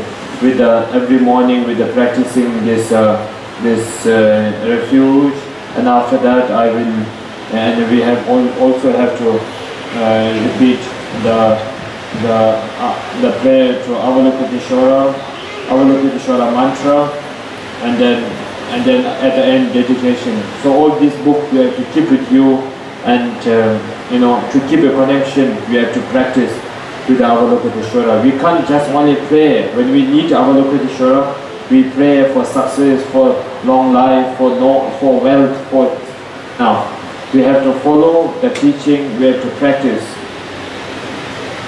Các Phật tử không phải chỉ trì tụng và phát nguyện tu tập một hôm nay. Sau khi đã lãnh thọ quán đỉnh của Đức Quán Thế Âm, chúng ta hãy sử dụng nguy quỹ này hàng ngày. Mỗi ngày trì tụng phần pháp quy y, pháp bồ đề tâm, tứ vô lượng tâm, chỉ chân ngôn của Đức Quán Thế Âm. Chúng ta phải tu đều đặn mỗi ngày không gián đoạn để đắc lực của Ngài che chở và gia trì cho chúng ta không bị đứt đoạn. Nếu chỉ khi nào chúng ta khổ đau mới cầu nguyện đến Ngài, còn khi xong việc chúng ta lại không tu tập nữa, thì sự tu tập đó sẽ không có năng lực, không có sức mạnh. Bởi vậy chúng ta cần chuyên nhất mỗi ngày dành thời gian thực tập theo nghi quỹ ngắn này 1 lần, hoặc 2 lần, hoặc 3 lần, cố gắng giữ đều đặn mới giữ được sự năng lực gia trì của Bồ Tát Quán Thế Âm mãi mãi. Now you have to repeat this in order to receive the initiation, the blessing of body, speech and mind. So first you have to repeat this 4 sentence. Và xin đọc theo Ngài để phát nguyện lãnh thọ quán đỉnh của Đức Quán Thế Âm. Xin các Phật tử đọc thật to nhé. Shi Inje Gerchen Jere Si Yerme Lama Konso Sul Haojo Tuji Shimbo Yi Minji Wanggur Zedu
Now the blessing of the body in the form of holy water. Và bây giờ là quán đỉnh thứ nhất, quán đỉnh bình hay còn gọi là quán đỉnh từ năng lượng của thân giác ngộ. Chúng ta hãy quán đỉnh, quán tưởng trong bình quán đỉnh là Mạn Đà La của Bồ Tát Quán Thế Âm. Và Đức Quán Thế Âm ngồi trong trung tâm Mạn Đà La. Từ nơi Ngài tuôn trào dòng cam lồ đến chúng ta, xin hãy nhắm mắt quán tưởng khi Ngài truyền trao quán đỉnh bình.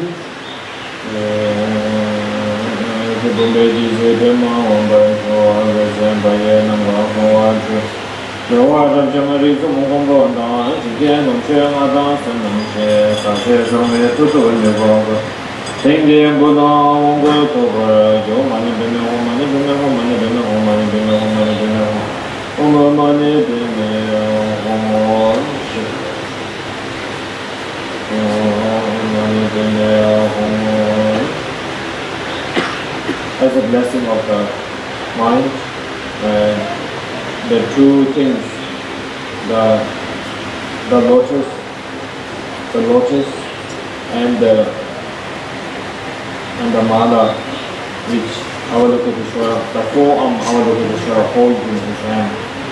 So, giving you as a blessing of the speech. Và bây giờ là quán đỉnh ngữ giác ngộ với biểu tượng của một chuỗi tràng bằng pha lê và một hoa sen. Chúng ta hãy quán tưởng từ nơi đây tuôn trào dòng gia trì từ ngữ giác ngộ của Bồ Tát Quán Thế Âm tuôn chảy vào khẩu nghiệp của chúng ta, tiêu trừ tất cả tội lỗi và được thanh tịnh, được năng lực gia trì từ ngữ giác ngộ của Bồ Tát Quán Thế Âm.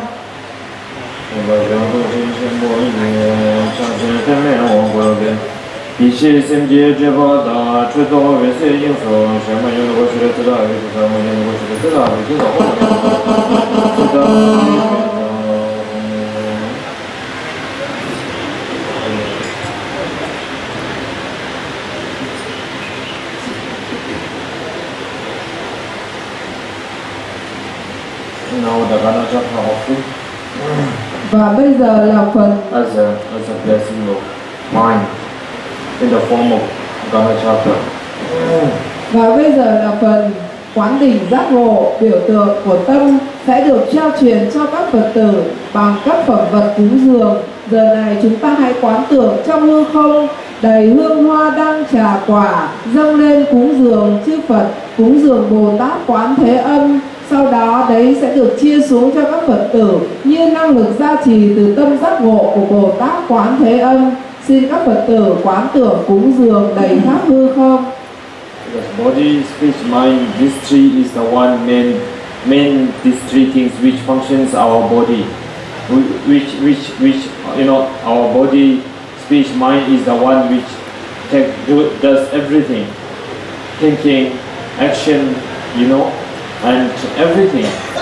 If this three is positive, then of course our life will be very meaningful. If these three is wrong, something wrong with the body, speech and mind, then all our life is wrong. Then we'll do all the wrong things. So we need, this three is the one, the main which our life goes with these three.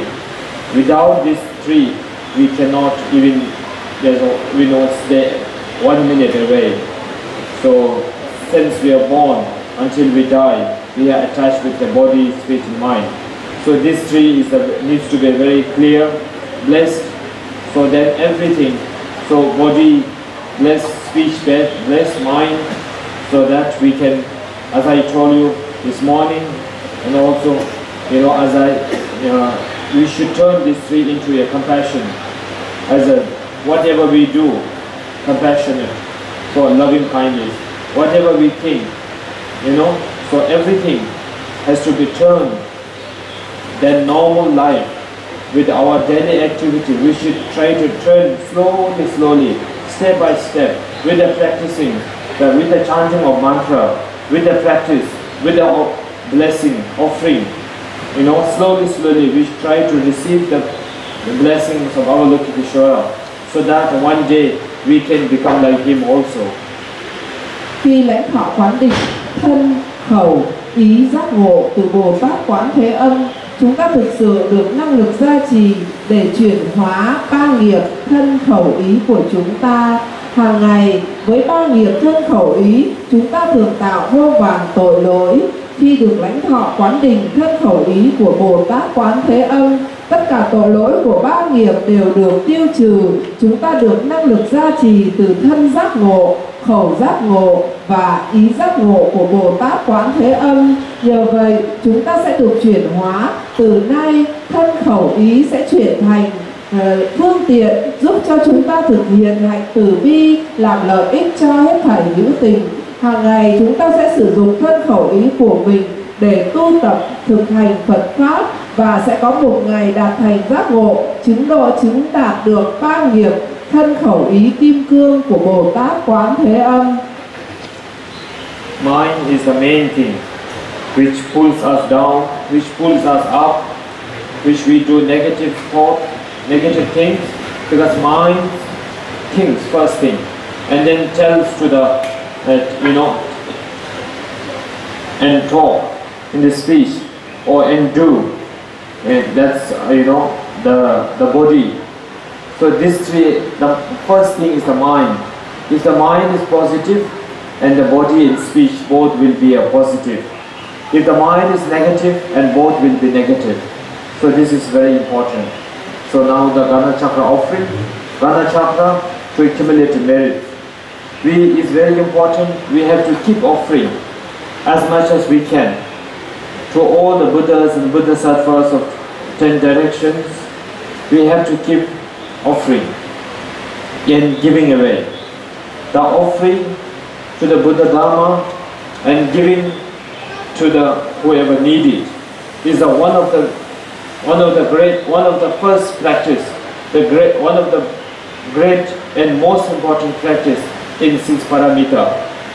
So this practice we have to do, with compassionate. This practice that which offering, because if we don't offer and if we don't give away, and then we will be born in the. If we born in a human, we'll be born in who has nothing, who have not even clean water to drink.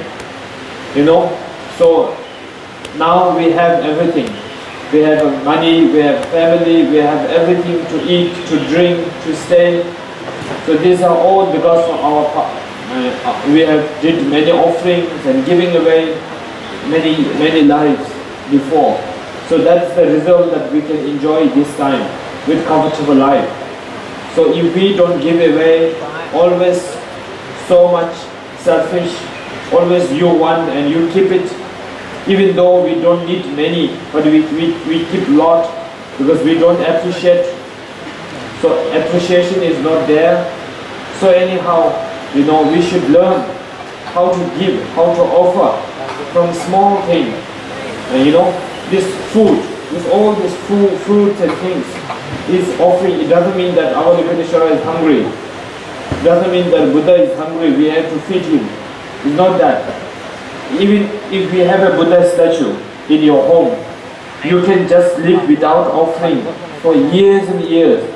That statue will not become thin, not hungry. You can just leave it empty, doesn't matter. It's just we have to make offering, it's not that he will eat. It's to accumulate merit. The merit is very important. So that's why we are doing this Gana Chakra offering. If we offer the Gana Chakra offering to the Buddha, Dharma, Sangha, and also not only that, all the Buddhas and Bodhisattvas and all the local deities, all the spirits, we make an offering, we make everyone happy, so then that the now people of Danang will be rich and peace and prosperity. If we kill, if we do all the bad things, and we cannot have a peace and prosperity for the country. So that's why we do the offering to get a wealth to all of you, to have a comfortable life. In order to have something good, first you have to do something good. This is important. This is how the samsara works around, So that's why we are. And today, this is, we are going to do Gana Chakra, and we bless, we do the Gana Chakra, and then in the form of and we'll distribute this blessing in the form of blessing with the Avalokiteshvara in the form of the initiation of the mind. Yeah. Trong ba nghiệp thân, khẩu và ý thì tâm đóng vai trò quan trọng nhất, bởi nếu tâm chúng ta thiện lành sẽ hướng thân chúng ta làm thiện, miệng chúng ta nói thiện, và nếu tâm chúng ta bất thiện thì thân sẽ làm việc bất thiện và khẩu sẽ nói lời bất thiện. Bởi vậy tâm là quan trọng, tâm là chủ tạo nên luân hồi địa ngục, tâm là chủ tạo nên giải thoát giác ngộ. Bởi vậy sự gia trì từ tâm giác ngộ là quan trọng nhất. Chúng ta cần năng lực gia trì của Đức Quán Thế Âm từ tâm giác ngộ của Ngài truyền trao đến tâm giác ngộ của chúng ta, để cho chúng ta có thể chuyển hóa tâm phàm thành tâm giác ngộ. Trong nghi thức cúng dường, đây là biểu tượng gia trì của tâm giác ngộ, các Phật tử cần quán tưởng cúng dường phẩm vật lên chư Phật Bồ Tát, lên Đức Quán Thế Âm. Thật ra không phải vì chư Phật đói, không phải Đức Quán Thế Âm cần mà chúng ta cúng dường. Ý nghĩa của việc cúng dường chỉ để giúp cho chúng ta xả bớt sự bám chấp vào vật chất, xả bớt tâm tham. Nhờ chúng ta cúng dường, nhờ chúng ta bố thí, chúng ta sẽ tích lũy được rất nhiều công đức, và như vậy đời sống trong kiếp này và các kiếp tương lai, dù sinh ở đâu cũng được đầy đủ vật chất, tinh thần và hướng được sự tu tập. Nếu chúng ta không biết cúng dường, không biết bố thí thì dù sinh ở đâu cũng bị nghèo thiếu, không đủ ăn, không đủ mặc. Bởi vậy chúng ta đừng nghĩ là vì Phật cần cho nên chúng ta cúng cho Ngài. Nếu các Phật tử có một pho tượng ở nhà, chúng ta có thể để 5 năm, 10 năm không cúng dường, Ngài cũng không gầy đi. Bởi thật sự chư Phật Bồ Tát không cần những gì chúng ta cúng dường, mà những phẩm vật chúng ta cúng dường chỉ để bày tỏ tấm lòng thành kính của chúng ta đối với Tam Bảo, đối với Đức Quan Âm, và cũng để cho chúng ta xả bớt sự keo xẻn bám chấp vào tài sản vật chất, nhờ vậy tích lũy được công đức. Bởi vậy xin các Phật tử hãy quán tưởng mình dâng cúng lên chư Phật Bồ Tát Quán Thế Âm, Bách Thần Hộ Pháp, rất nhiều những hương hoa đăng trà quả thực nến đầy khắp hư không, rực rỡ hào quang, dâng lên cúng dường 10 phương chư Phật khắp trên bầu trời. Và chư Phật cùng Bồ Tát Quán Thế Âm phóng hào quang tiếp nhận tấm lòng thành của chúng ta, ban gia trì vào phẩm vật. Sau khi gia trì, những phẩm vật này sẽ được chia xuống cho các Phật tử. Các Phật tử sẽ ăn và uống một chút. Đó là năng lực gia trì từ tâm giác ngộ của Bồ Tát Quán Thế Âm.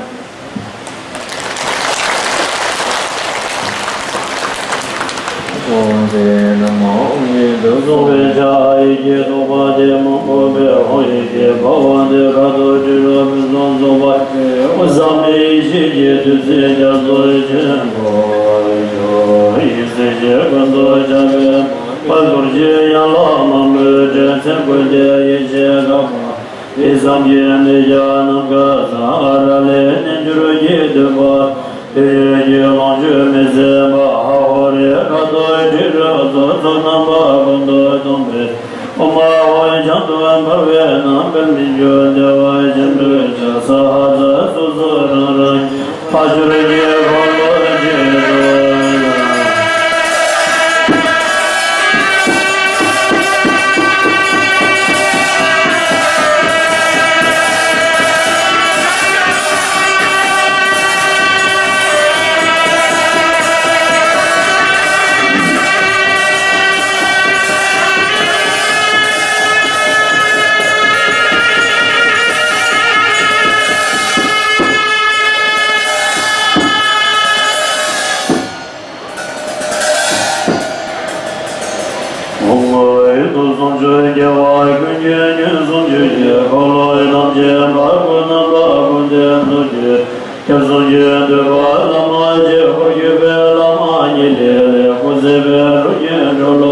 sung tu je chu cha wu ro ro tu ji be ga da li nye ye ye wo lo so je me la chu tam se nang la je la jo chu tam ma ma jo na ne ja yap je la nyam ba sin je kim gu ro ye be ma yin ko je ri me ba je be se ro ga ma jo je se ma je da yi shin do ju me la be la gu ro yi da ma la so ji le le ko se be ro je ro lo lo sung te je chu cha tu je be ga da li nye ye ye bu lo so je ga la je chu tam je nang la je la jo chu tam ma ma jo na ne ja la je da nyam ba ji je lo na ye she nyam ma da be ka je je me ba da je je ye jo ge na wa gun de ba yum da je zum ma ri na je kur ba o da ni le le ko je be ro je ro lo lo sum de je chu da tu je be ga da ni ye ye bu lo so je ga la je chu tam je na ma je la chu da ma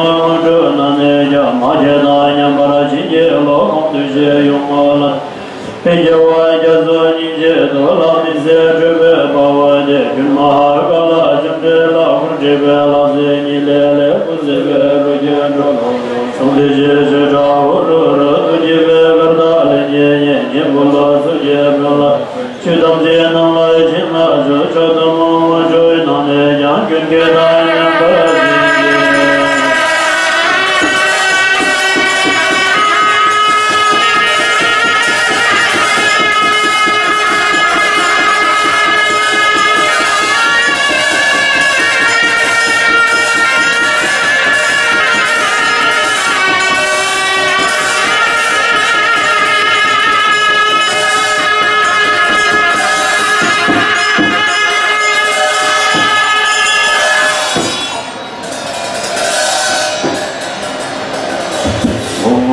ji je se je ben ba tam je do ju da je go ba me ja ve be nam bo ko be la me ja be je ye je je ja zo ni da ye do je long je be ma sa wa je be dam je je ja mi se nam je ye ye je do ba de be so ye ye lang so ra ba je tin ye ye je la nam de be mo do sa bo ye se ne nam ga si jin be ba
Jena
now.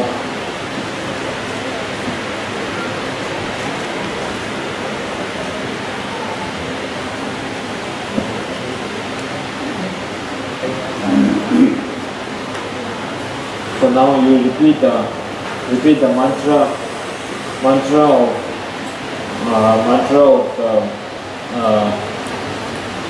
thousand Avalokiteshvara, which is quite long one, so you can repeat me in my language. Xin các Phật tử chắp tay đọc theo ngài để niệm khẩu truyền chân ngôn thiên thủ từ Đức Nhiếp Chính Vương.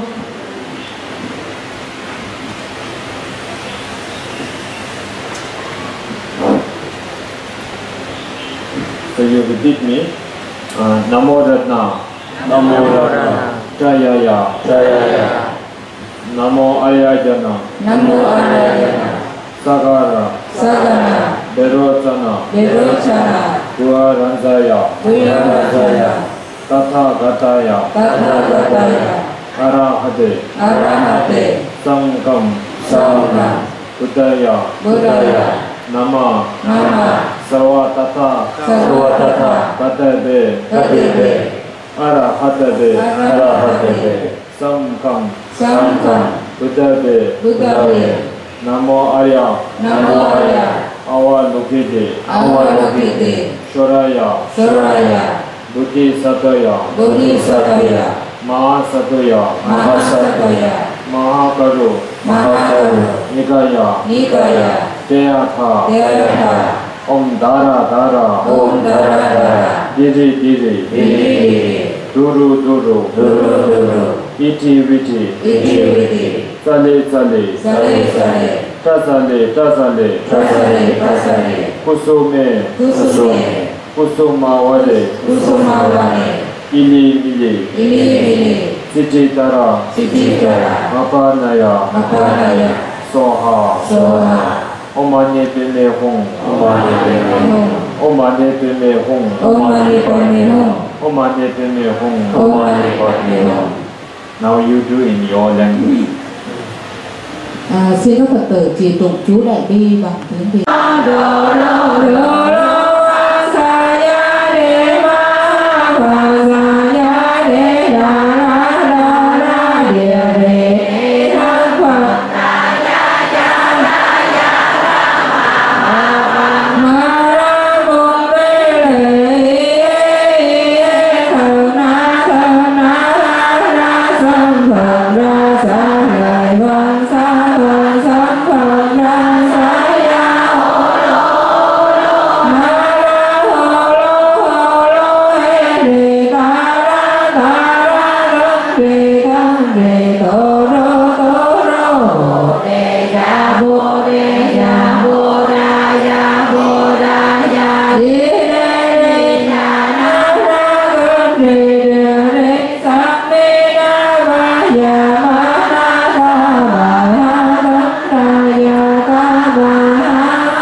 So now you do the two sentence repeat, making promise at the end of the initiation. So you have received the blessing of body, speech and mind. Now I'm going to distribute all the blessings.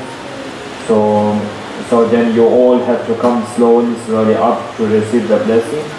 And before that, you have to promise from today onwards that today you will receive the blessing of our Lokiteshvara.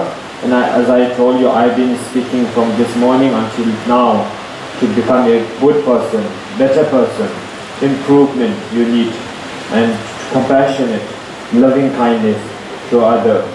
And you have to promise yourself from today onwards that you will practice this Avalokiteshvara, which we have given to you all. So you practice this, and you have to promise yourself that you will follow the instruction and teaching of Avalokiteshvara.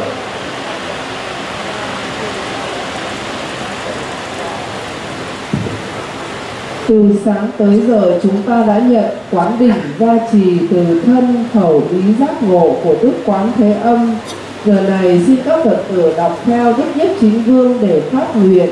Nguyện sau khi thọ trì quán đỉnh này, chúng ta hướng nguyện thực hành Phật Pháp, hướng nguyện chuyển hóa cuộc đời mình theo cách sống từ bi hơn, giúp đỡ chúng sinh nhiều hơn, và nghi quỹ, những quyển sách nghi quỹ đã được chia đến cho các Phật tử. Chúng ta phát nguyện thực hành mỗi ngày để gìn giữ năng lượng gia trì từ quán đỉnh Bồ Tát Quán Thế Âm mãi mãi với chúng ta. Xin các Phật tử đọc phát nguyện theo Ngài. Sau đó ngày hôm nay Ngài sẽ hoan hỷ cho phép các Phật tử lần lượt lên trên này để đón nhận năng lực gia trì từ Đức Nhiếp Chính Vương cùng tăng đoàn. Nhưng các Phật tử để đáp lại lòng từ bi của Ngài, chúng ta phải giữ trật tự hàng lối, chỉ xếp hàng lối, và các tình nguyện viên hướng dẫn chỉ từng hàng lên một. Còn những người ở lại chúng ta ngồi yên cho đến khi đến lượt mình thì chúng ta mới đi lên, xong lại trở về chỗ ngồi trì niệm để đón nhận năng lực gia trì.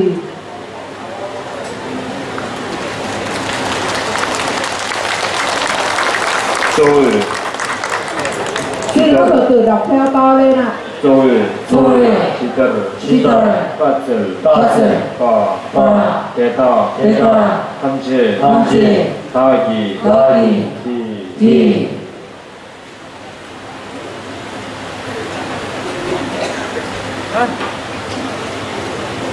Giờ này con xin thỉnh chư Đà Tôn Đại Đức Tăng Ni đi lên tòa phía Ngài để đón nhận quán đỉnh trước.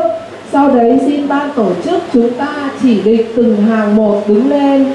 Còn chưa đến phiên mình, chúng ta ngồi yên tại chỗ. Xin ban tổ chức chỉ đạo đi từ ngoài vào trước. Còn ở trong chúng ta cứ ngồi yên cho đến khi được chỉ đạo đến số của mình đứng dậy. Nam mô Bổn Sư Thích Ca Mâu.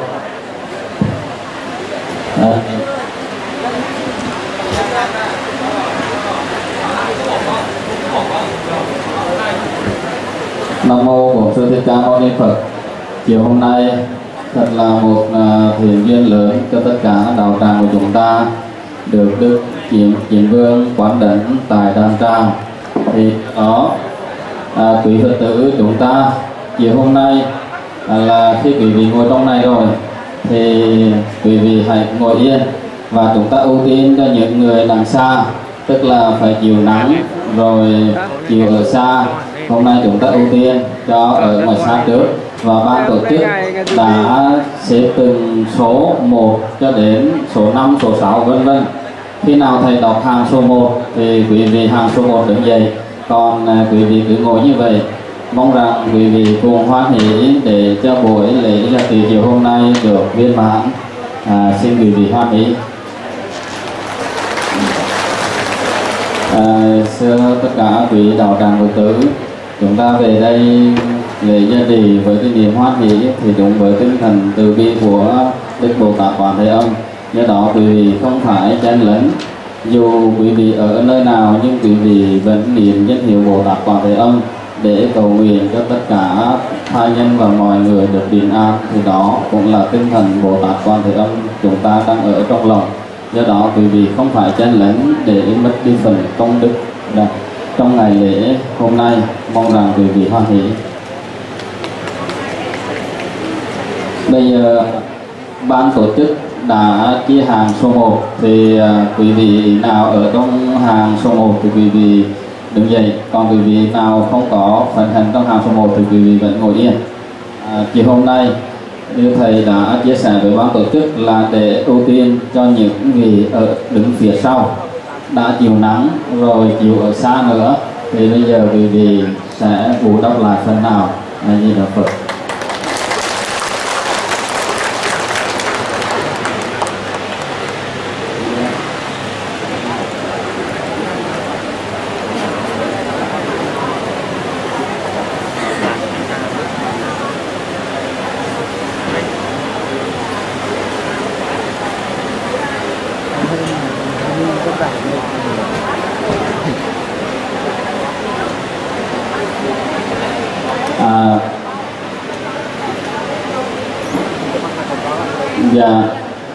Sau khi quý vị đã giá trị xong thì quý vị lưu lại chỗ cũ của mình để cho ban tổ chức tiếp theo hàng tiếp tục. Do đó mong rằng quý vị cùng hoan hỷ, cùng tất cả chia sẻ để buổi chia sẻ và buổi giá trị chiều hôm nay được viên mãn. Không biết bây giờ khi niệm danh hiệu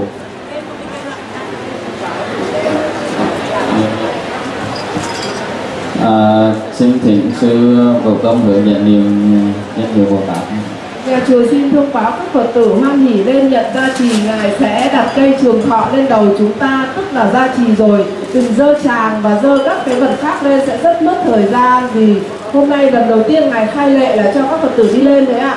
Suốt cả 1 tháng vừa rồi là chưa bao giờ có chuyện này.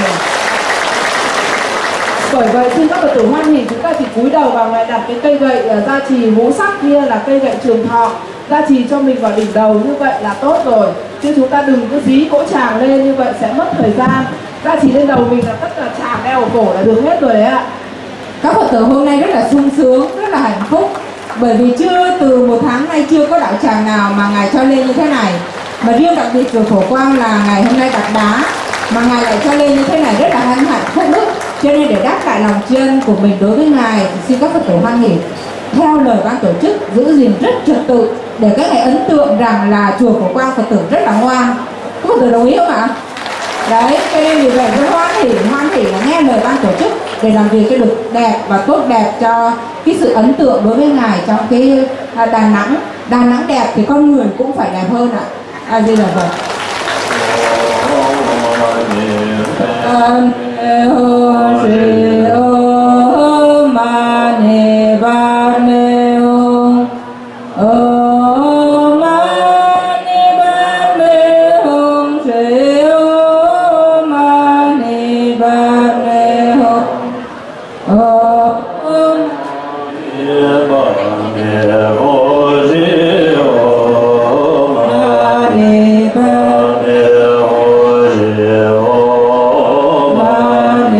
Bye.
lại công đức của mình ạ.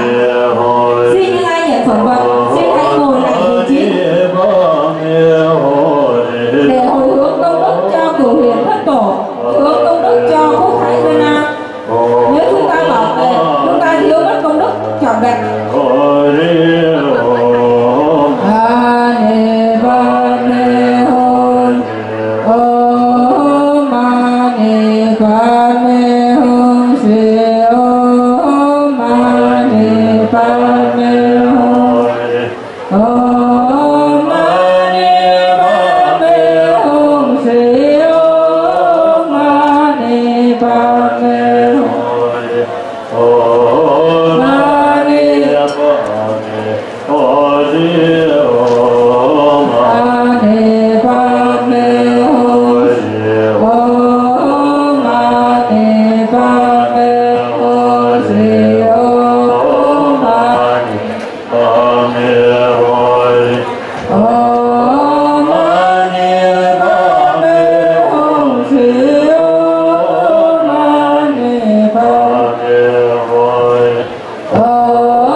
2 lần thì cũng như vô hiệu nghiệm. Do đó quý vị là Phật tử là đạo thì chúng ta hoan hỷ làm đúng chánh pháp.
Nam mô